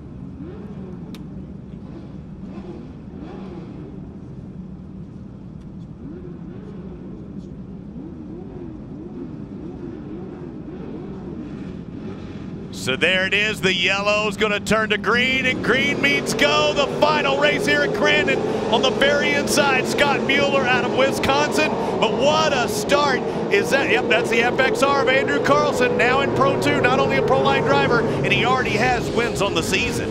A lot of water on those guys down in turn 1 before they even got to turn 1. And Andrew Carlson with an unbelievable start, and Brad Lovell also working his way up into second. So great start for those two guys. Eric Ruppel into third. You see the 2 moving in there. Mark Peterson, he's swapping around left and right. And I think that's Luke Johnson in 5th now. So a good start from Luke, starting on that back row. But 1, 2, and 3 TORC Series regulars. And this is what Brad Lovell needs to get back in the championship. He needs to be out in front. He had one bad round weekend where 2 13th place finishes at Park River really took him out of that championship points lead. And Andrew Carlson did an unbelievable job. He didn't have as good of a pro light race as he wanted, but he's done very well in that truck that he got from Keegan Kincaid, who raced it last year, and he just jumped right in and was comfortable right from the get-go. Now this is a kid a young man that races snowmobile, so he's used to dealing with a lot of horsepower, and I think that's why he's adapted so well to the Pro 2. And he's diverse on snowmobiles as well as the trucks. This guy, I mean, he's a truck maestro. I know your wife Stephanie's a sandwich maestro. She can build anything in the pits. As far as sandwiches turn, this dude can drive anything. He does it all. He's won King of the Hammers. He's won in Baja. He's a past pro light champion, and right now he's trying to chase down Andrew Carlson. So you can see these two guys have broken away from the gap, and Eric Ruppel is in 3rd. And Brad Lovell at the first Crandon, we call him Spring Crandon and Fall Crandon. Brad Lovell was undefeated, taking 2 wins in 2 races. Eric Ruppel started off the season with a win. He was the biggest surprise with a victory at the first stop in Chicago, but then a 9th, a 6th kind of took him out of that picture. But I mean, he's had several top 3 finishes, 3 thirds in a row. And Ruppel's been one of the guys that's been very fast. The same thing with Peterson. We're watching him right there.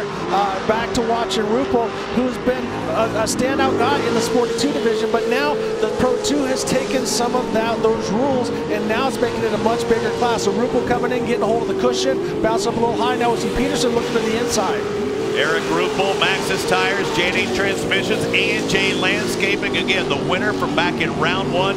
Eric Ruppel currently sits 5th in championship points behind Mitch Dorr, just a few markers behind. But you see the 2 sneaking in that picture every so often. That's Mark Peterson. He's in 3rd in championship points, and he wants to get up there with Brad Lovell. He's about 16 points behind Lovell in the championship, and with only, 4 rounds to go, it's now or never as Luke Johnson starting to close in. Trying to find some ways around. Luke looking to use the cushion, running a little bit of a push, and Peterson getting a little too high up in the cushion, going down into the start corner.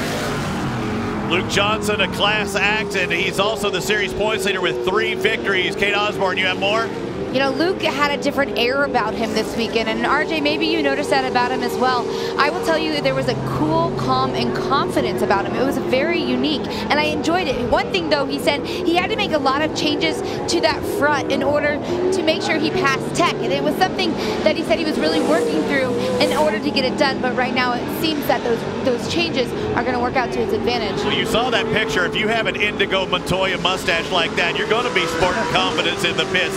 And he is, though. I mean, he's liking the Pro 2s. He spent so many years in pro life. Yeah, he loves the Pro 2. He likes the horsepower. He drives for Cops Racing out in the Trophy Truck Spec, which is like a little bit bigger version. Now we see him getting a little too high up in the cushion and losing his drive. So something might have happened to him because he got deuced really hard on the start going down that straightaway. A lot of water going into that cab, so he might be having trouble seeing because he seems like he gets up to Peterson, then he has a hard time catching his line. Well, we talked about the tire grooving and how Johnny said that he was set up more for the wet and deeper grooves. That I don't know if that may be the case for Luke Johnson, looking for more of that fluffier, thicker stuff. Exactly.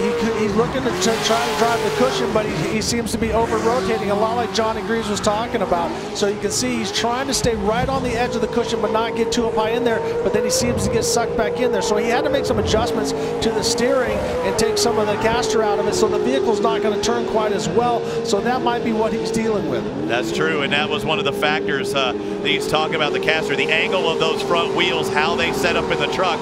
He needed more upright to make the maximum or the minimum width, or maximum width, excuse me. But look at this advantage right now. Andrew Carlson over Brad Lovell, about 2.1 seconds. Kate?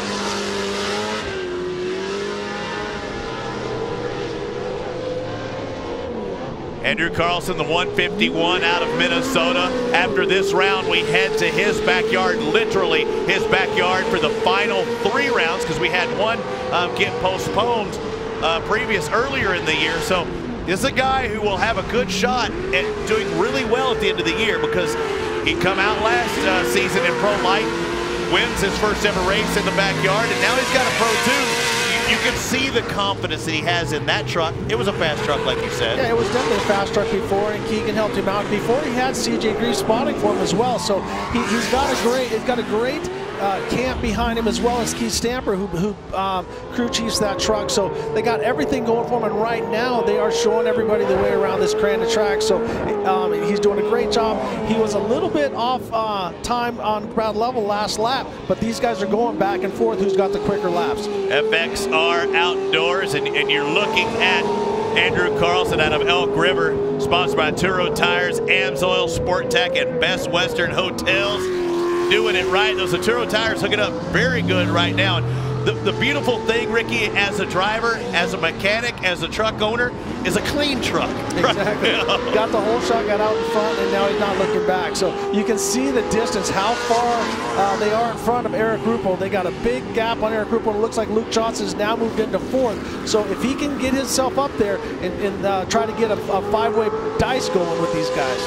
And I was going to ask you that question until I saw all the problems with Johnson trying to get by Mark Peterson there. Where would be a good spot for Luke to close into to have a shot at it for the second half of the race? Ideally, probably wanted to be in second, wouldn't you think? Well, yeah, ideally you want to be first, so you're throwing the roost at everybody. But now we see Andrew Carlson taking the whole shot. And now, for somebody like Andrew wants to get a great start, wants to break a gap so that he can run from these guys, but everybody else wants level to work on him so that they tighten up the race. Carlson, Lovell, Ruppel, 1, 2, and 3, but Johnson sneaking in there in 4th, and we still have 5 more laps to go.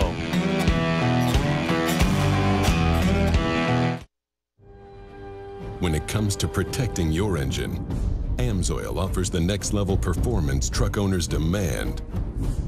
Amsoil provides 75% more engine protection against horsepower loss and wear than required by a leading industry standard, extending the life of pistons and cams.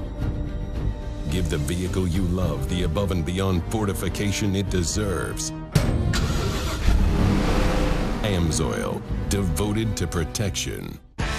Rugged radios. Work, race, play. Hey, Steve, where you at? Experience clear communications through headsets or helmet kits. I'm up on the hill to your right. Oh, there you are. Talk vehicle to vehicle. Keep the radio contact going. Copy? Talk to passengers. Copy that, I gotcha. And stream your favorite music.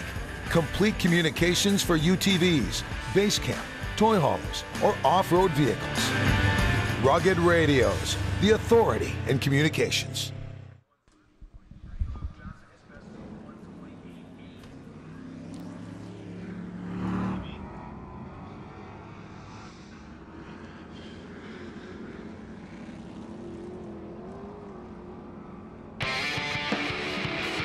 Even though Andrew Carlson had a 14-second advantage over Eric Ruppel back in 3rd, now he'll have less than a second as they go to take the green flag for the second half of this TORC race. The Pro 2-wheel drives led by that Toyota Escondido Pace vehicle. Andrew Carlson, Brad Lovell, Eric Ruppel, Luke Johnson, Mark Peterson, Mitch Dorr.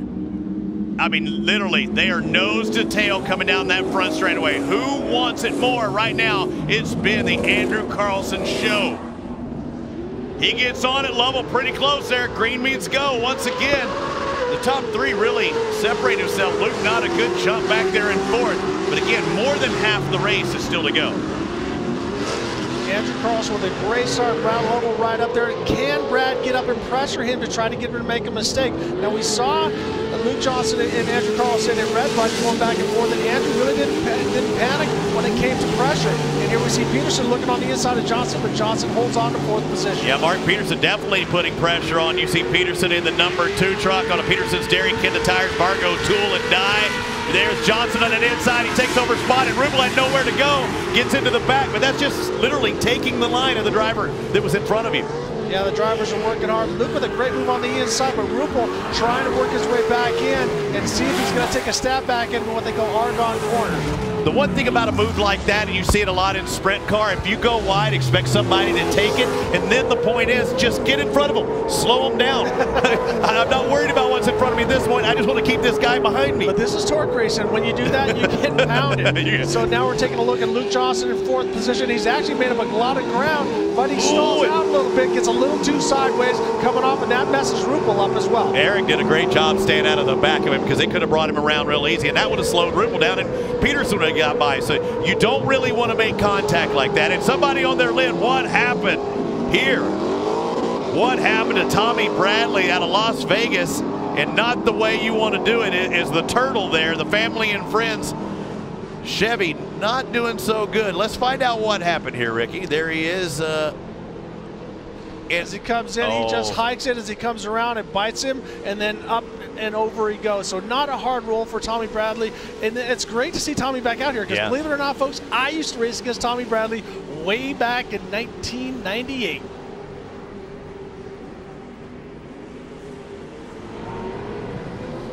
Andrew Carlson just really on the throttle now. Kate Osborne. Remember the first time we saw Andrew Carlson in a Pro 2, he took to the win. But the last time we saw him in round 10 at Red Bud, he had engine issues, so he had to freshen that thing up. However, this is the first time racing at Crandon in 2 different classes. I asked him how he felt that was going to affect him physically. This is a long track. He said actually he feels like he's in really good shape. He feels very confident in that. And conditionally, there's never really been an issue for him, especially with his snowmobile racing. And he does better when things are more physically demanding. He does know that he has more confidence. And one thing he did say, the good news is every time he comes out of this Pro 2, he feels like there's more in it. Do you think he's exceptionally fast right now because he's got that clean air? I mean, and clear vision, everything else is kind of on his side? Well, and we've seen this out of Andrew Carlson, that he does great. Some guys fold when they're out front. Andrew seems to thrive on clean air when he's out in front. You can see there, slightly pitched sideways, not a lot of hand movement, not hazing the tires, doing everything that he needs to do, and he's pulling away for Brad Lovell and Luke Johnson. How much more of a factor also is it that Andrew Carlson steps into a Pro 2 winning truck up Keegan Kincaid? He didn't really have to search for much. I'm going to hand you the keys. Here's the book. Go out and do it. Yeah, but they had to make some changes. They had to do the motor change. They had to go to the 410 where they used to run the 430 last year with Keegan and stuff like that. So it is set up. It was set up great, and it's a great truck. But Andrew's doing it's the nut behind the wheel is what gets it to the checkered flag, believe it or not. And that's the easiest thing you can change. So Andrew's doing a great job of not overdriving or underdriving that truck at this time. Newly married too, also almost a month now. The young buck out of Elk River, Minnesota, Brad Lovell. There's Luke Johnson in third. And with Andrew missing those first however many rounds of the season, he missed the first 5 stops. He's not in it for the championship, but with a couple of victories in second, he's worked his way into 9th in the championship points hunt. Look for him in 2018. Here's a guy who had been in front, been back. I think he dropped all the way to 3rd or 4th in points at one moment. Now back up in front again in Luke Johnson. And that Lang Lane Ford, a multicam entry, still not backing down. He wants to get by Brad Lovell, who passes us now in second. Luke Johnson hard into that first turn. Those holes are starting to develop, and he seems like he makes a little ground on Brad, but then he loses some ground when he gets up a little high like this. So Tommy Bradley going back. It's great to see him up and rolling, but Luke Johnson has to get some work done because there's only 3 laps to go. Do you think he's really trying to ride that edge, and due to the front end changes, he's not able to hold that perfect line that he wants to? I just think he's driving as hard as he can. He's putting everything together. Brad's doing a great job. Andrew's doing a great job. So Luke is trying everything he can. He had everybody everybody's number, and he was covered him by a couple seconds at Redbud, but here he seems to be struggling a little bit. And the thing is, Brad's no slouch. He won both spring races here at Crandon. Let's go to Ken Osborne. One of those things that Brad knew was going to be a big challenge for him was that tree turn. And he said Luke is really good using his rear brake there. One thing that Brad needs to work on is trusting the technical side of using that rear brake. And RJ, I bet you can add to what Luke thinks about that rear brake. Well, right there, you saw that Brad Lovell got a little bit sideways and Luke was able to make a little ground. But what she's talking about is you have two brakes in there. Some people use a handbrake. Most of the trucks, they have two brakes, which is a front and rear and then just a rear. So it's like an emergency brake. So it's a brake off to the left. So you come in, brake straight, and then pop it like an e-brake turn, or what you'll see rally car drivers do. And it works very well on these because they have an automatic. When they let off, it disengages the transmission, and they're able to rotate the vehicle and not just use their hands, but their feet to control the vehicle. A little less than a lap and a half. Yeah, that chicken brake will bring you around really fast, and a little too aggressive will bring you around, way fast. But right now, separation between first and second, but I do believe Luke might be closing in a little bit. The differential that last lap, about 1.3 seconds. I think he's closer than that.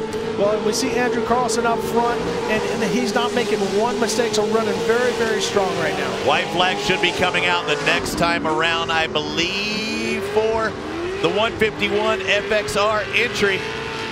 And the white flag is out, so one more to go. Can it be a start to finish? It's almost like a cruise. I haven't really seen Andrew Carlson with anything to worry about. Haven't seen him bicycle.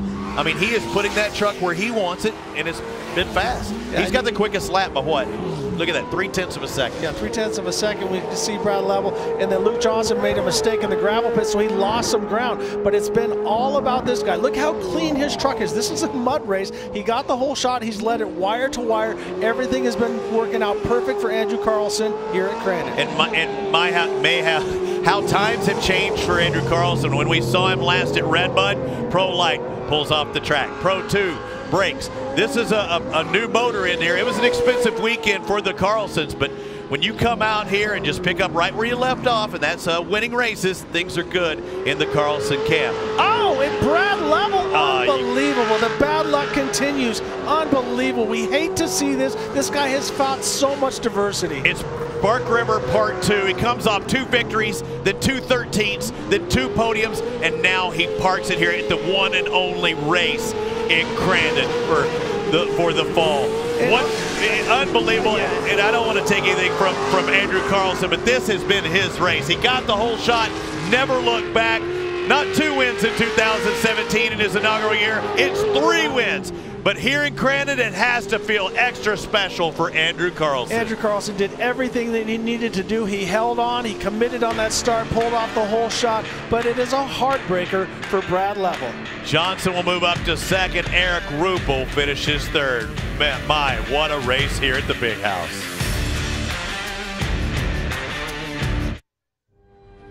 When it comes to protecting your engine, AMSOIL offers the next level performance truck owners demand.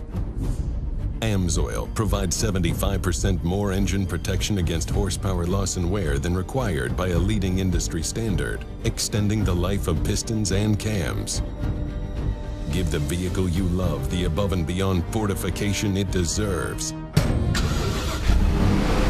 AMSOIL, devoted to protection. Cooper tires on the ground go round and round, round and round, round and round. Tires on the car are warranty. And what you need, the tires on the car help keep you safe. They grip the road when you hit the brakes. Your tires matter.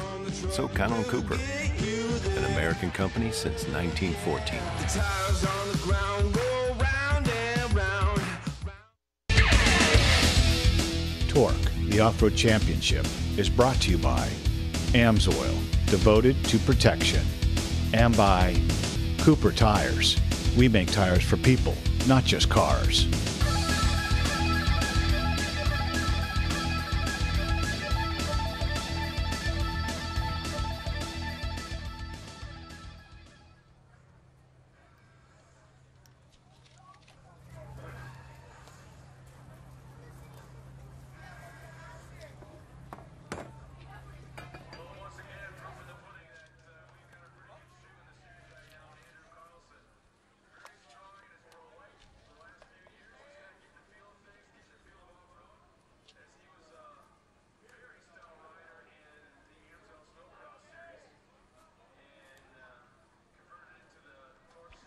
Well, you can see offline there, Ricky. Things are still muddy down there on the when you go to exit the track past the barn turn. It's a little snotty out there.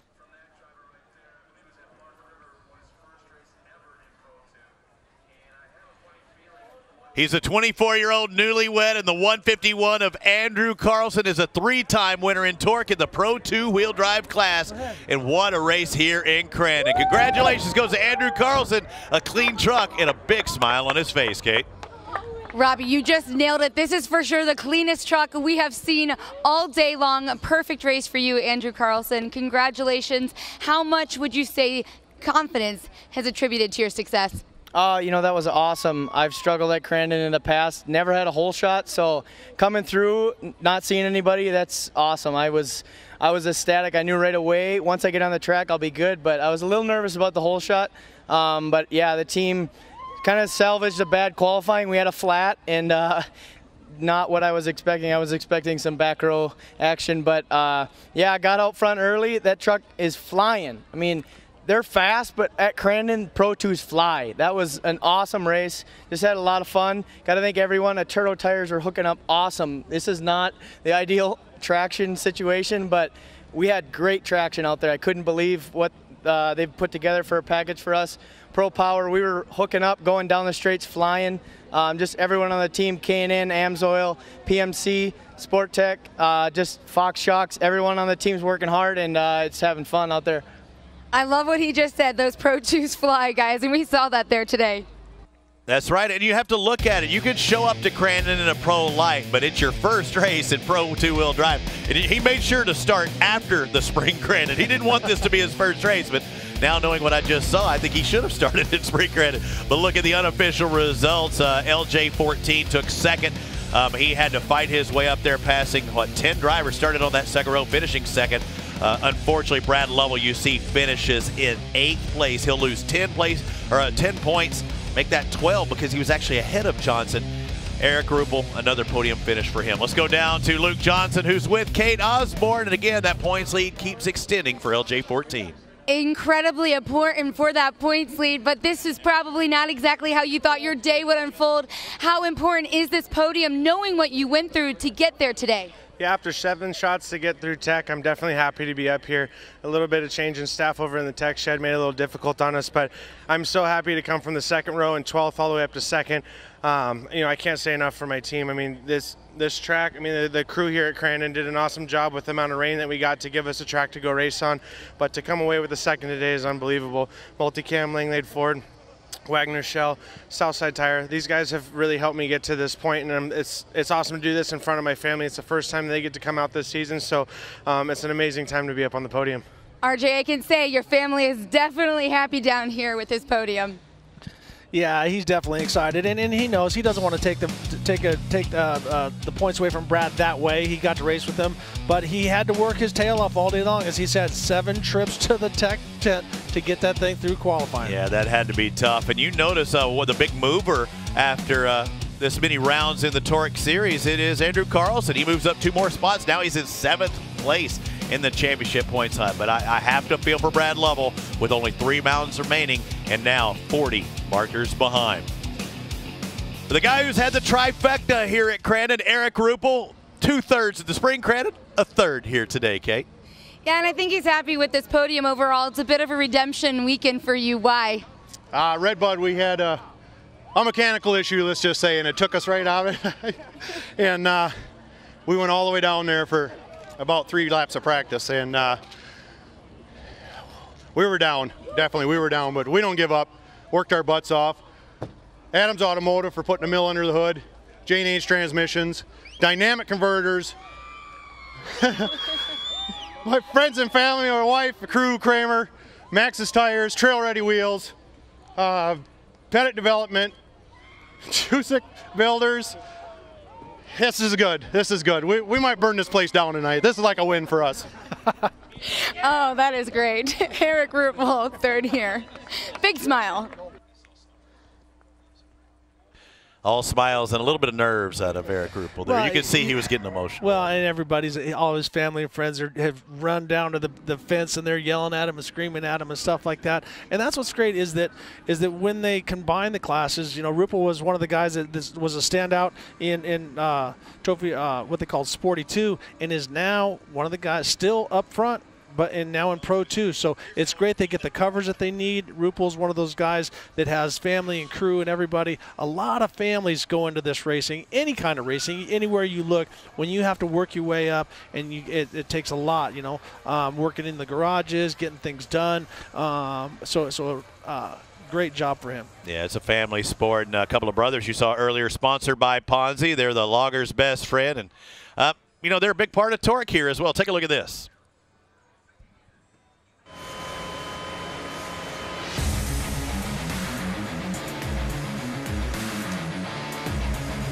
Ponsse is a family-owned company, and all the Ponsse machines are made in Finland. Sponsoring TORC and Crandon racetrack just makes perfect sense because logging is just like off-road racing. We play with the dirt. You know, the Pro 4 class, there's a lot of mechanical things going on, and everything's got to be just perfect to go win races. You know, in my logging business, we strive for the same. I run a Ponzi Scorpion, and I also have a Ponzi 6-wheel Ergo. In the off-road racing world here, Ponzi's a big family, just like they are with their equipment.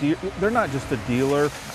With all the loggers and all the companies that provide us with this machinery, it's one big family. It's within the community. You take our race trucks and they got to be dependable on the track, you know, for only a short period of time. But when you jump in one of these machines, they have to last a lifetime, and you know, Ponzi provides that for us.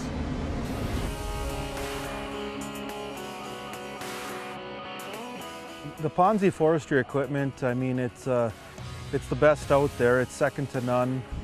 Running those trucks in a racetrack, they get enormous amount of beating. They take a beating, that's for sure. They keep on ticking, you know.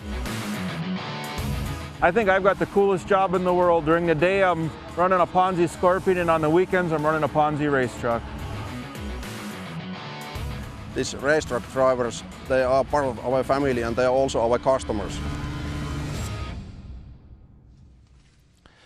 It's great to see Ponzi, and it was awesome. Earlier this morning, I got to actually, on one of the track tours, take the president, Pekka, who you saw from there, on a ride, and it was great to hear him, how excited he was. And I think he'll respect the sport that much more, because going down into turn one, and we were in the spec trucks, was, you know, we weren't going 100, but we were probably whipping it down in there about 75, 80 miles an hour, and just the look on his face when he got out of the truck was awesome. And it's great because the Ponzi people are a lot of family, you know what I mean? They're very close with the Kleiman family, also Chad Horde, and also they're very, very close with their dealers and also their customers, because everybody loves the equipment, and it's one of those things that in California, we talked about. I talked to Pekka for a minute. I said, yeah, I got some avocado trees. He says, I could clean that out in about 30 minutes. Bring it, right? Exactly. Bring it on out. We'll give her a run. Yeah, you don't threaten me with a good time. That's right. That's what you used to say to the ladies. Used to. Yeah, so it was quite a day. Quite a day of racing. I mean, first we thought it would be a day. Yeah, first they thought there was no day. Then everything got postponed, and then we saw rain go away. We might change the schedule and come back. But honestly, my hat is on right now, but my hat is off to the Crandon crew, because they did a great job. And the fans. The fans, you know, they never let you down. And just listen and. You know, to Eric Ruppel saying we might burn this place down. So, look, it could happen. If you are in the hood, come on out. There's going to be some partying going on here at Crandon International Raceway. Yeah, my partner a couple of years ago, you could make it. I was at Grant Langston. We lost Grant. I was going to say you didn't lose me. No. You've been a good boy. You cross over, but Grant, we lost Grant for a while. So the land of the lost out there, they call him the Jurassic Park. And Grant, we miss you. He's probably watching online at TORCseries.com, and I know he kind of probably wishes he were here. Yeah.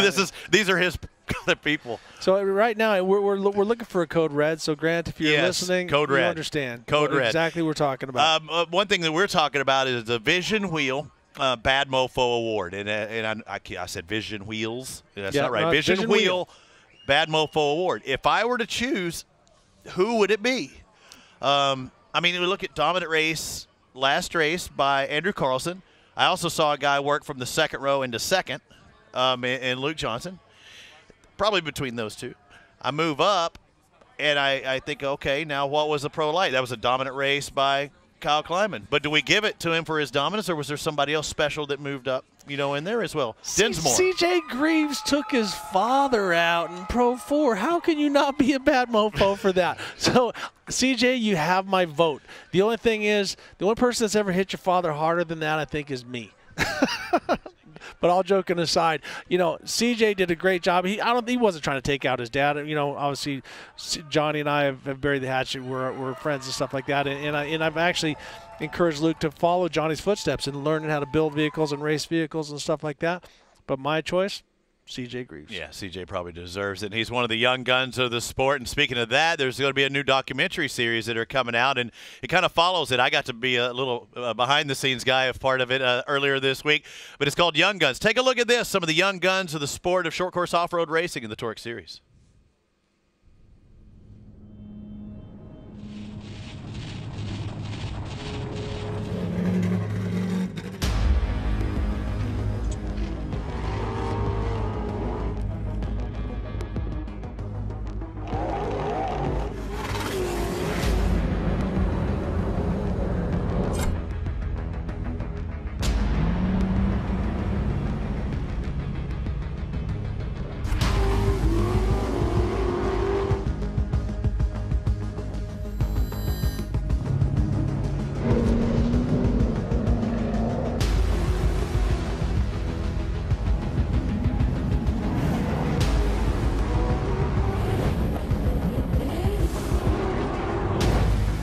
A new generation is rising, an inevitable force primed to lay claim to what is theirs.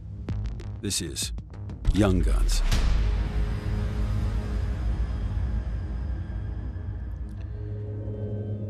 This is the Young Guns. That's awesome. I mean, because it is a young man's sport. I mean, there's some old fogies in there.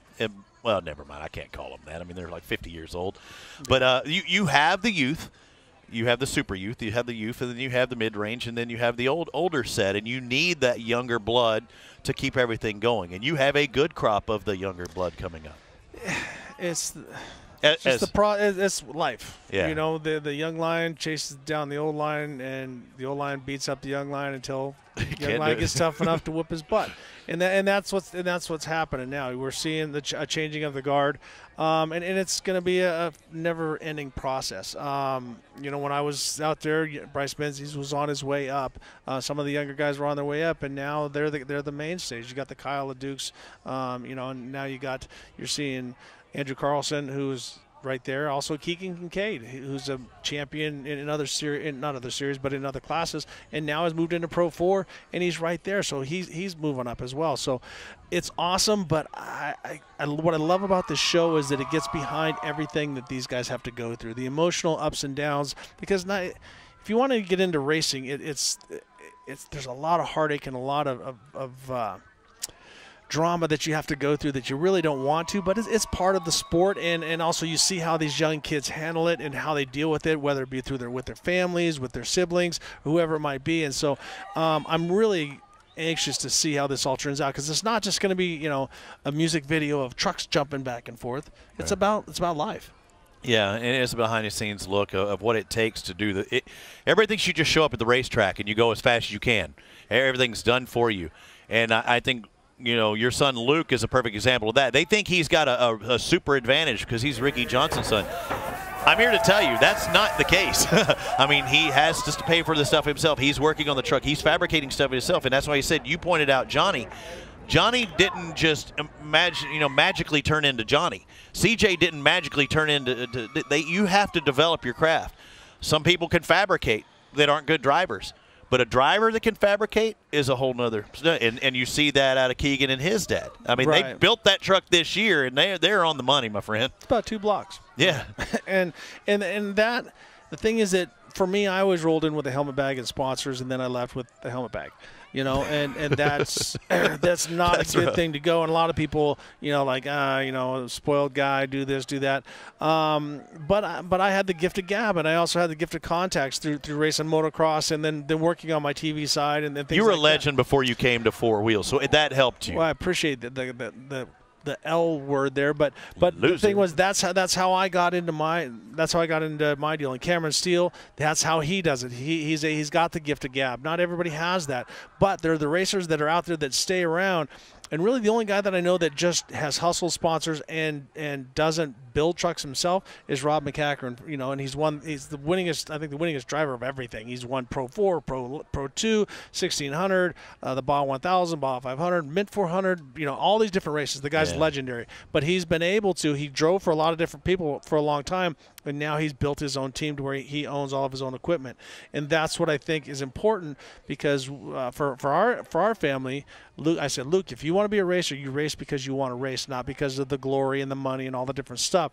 So if you can build a race car, you can go race a 16 car in the desert and have a good time, and not be like, oh, I want to be a Red Bull guy, or I want to do this, or I want to do that. The whole idea is that you're out there racing and having a good time. And but with that good time, when you get your butt kicked like you did today, it's not too good. And that's the Young Gun series we were just in, and expounding upon that, because there's a lot of stuff that goes behind the scenes that the camera picks up on. And, I mean, it makes me literally think of, you know, when all the freestyle motocross videos started off, I was the guy that was off the side watching all the shenanigans, all the things that people had no idea that really happened. That you have no idea that this stuff really happened. So, but when those like Crusty Demons and Dirt and stuff came, you know, now those guys are rock stars. Yeah. But I'm saying the people that thought that they were that stuff, they were doing it for the camera. No, they were just letting you, here, let me pull the curtain, and this is what it's like. This is us having fun, and come and be a part of it. And I think, you know, that Young Guns thing is something like that. It kind of shows you some of those stuff. So I think we're waiting on who's going to win the Vision Wheel Bad Mofo Award, and we'll get that. There's some sportsman racing about to be underway, or is underway as we speak. So we'll be talking about that here in just a second. See, right now, I'm going to show you. I'm going to show you behind the scenes. I'm going to talk to my producer. Watch this. He's talking. He's pushing the button. Tim, come in. Do you have me, Tim? What are we doing, Tim? Because we were trying to figure just wondering. That we hear racing going on in the background, and we were wondering, are they watching us, or are they watching the racing that's going on in the sports?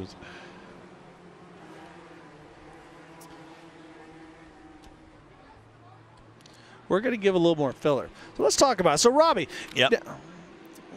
Oh, okay. So they'll get back to the racing here in just a minute. So the Vision Wheel. Bad Mofo. Bad Mofo. Yeah. And I'm not going to spoil it on who that driver might be, but 33 in a he was very aggressive today. That's what you think? That's you what haven't heard. I haven't heard, I think. You haven't heard, but you're like one of those. But, you know, the last time I remember somebody saying that this guy's got to win, he didn't win. No, I'm just telling you that right now. Well,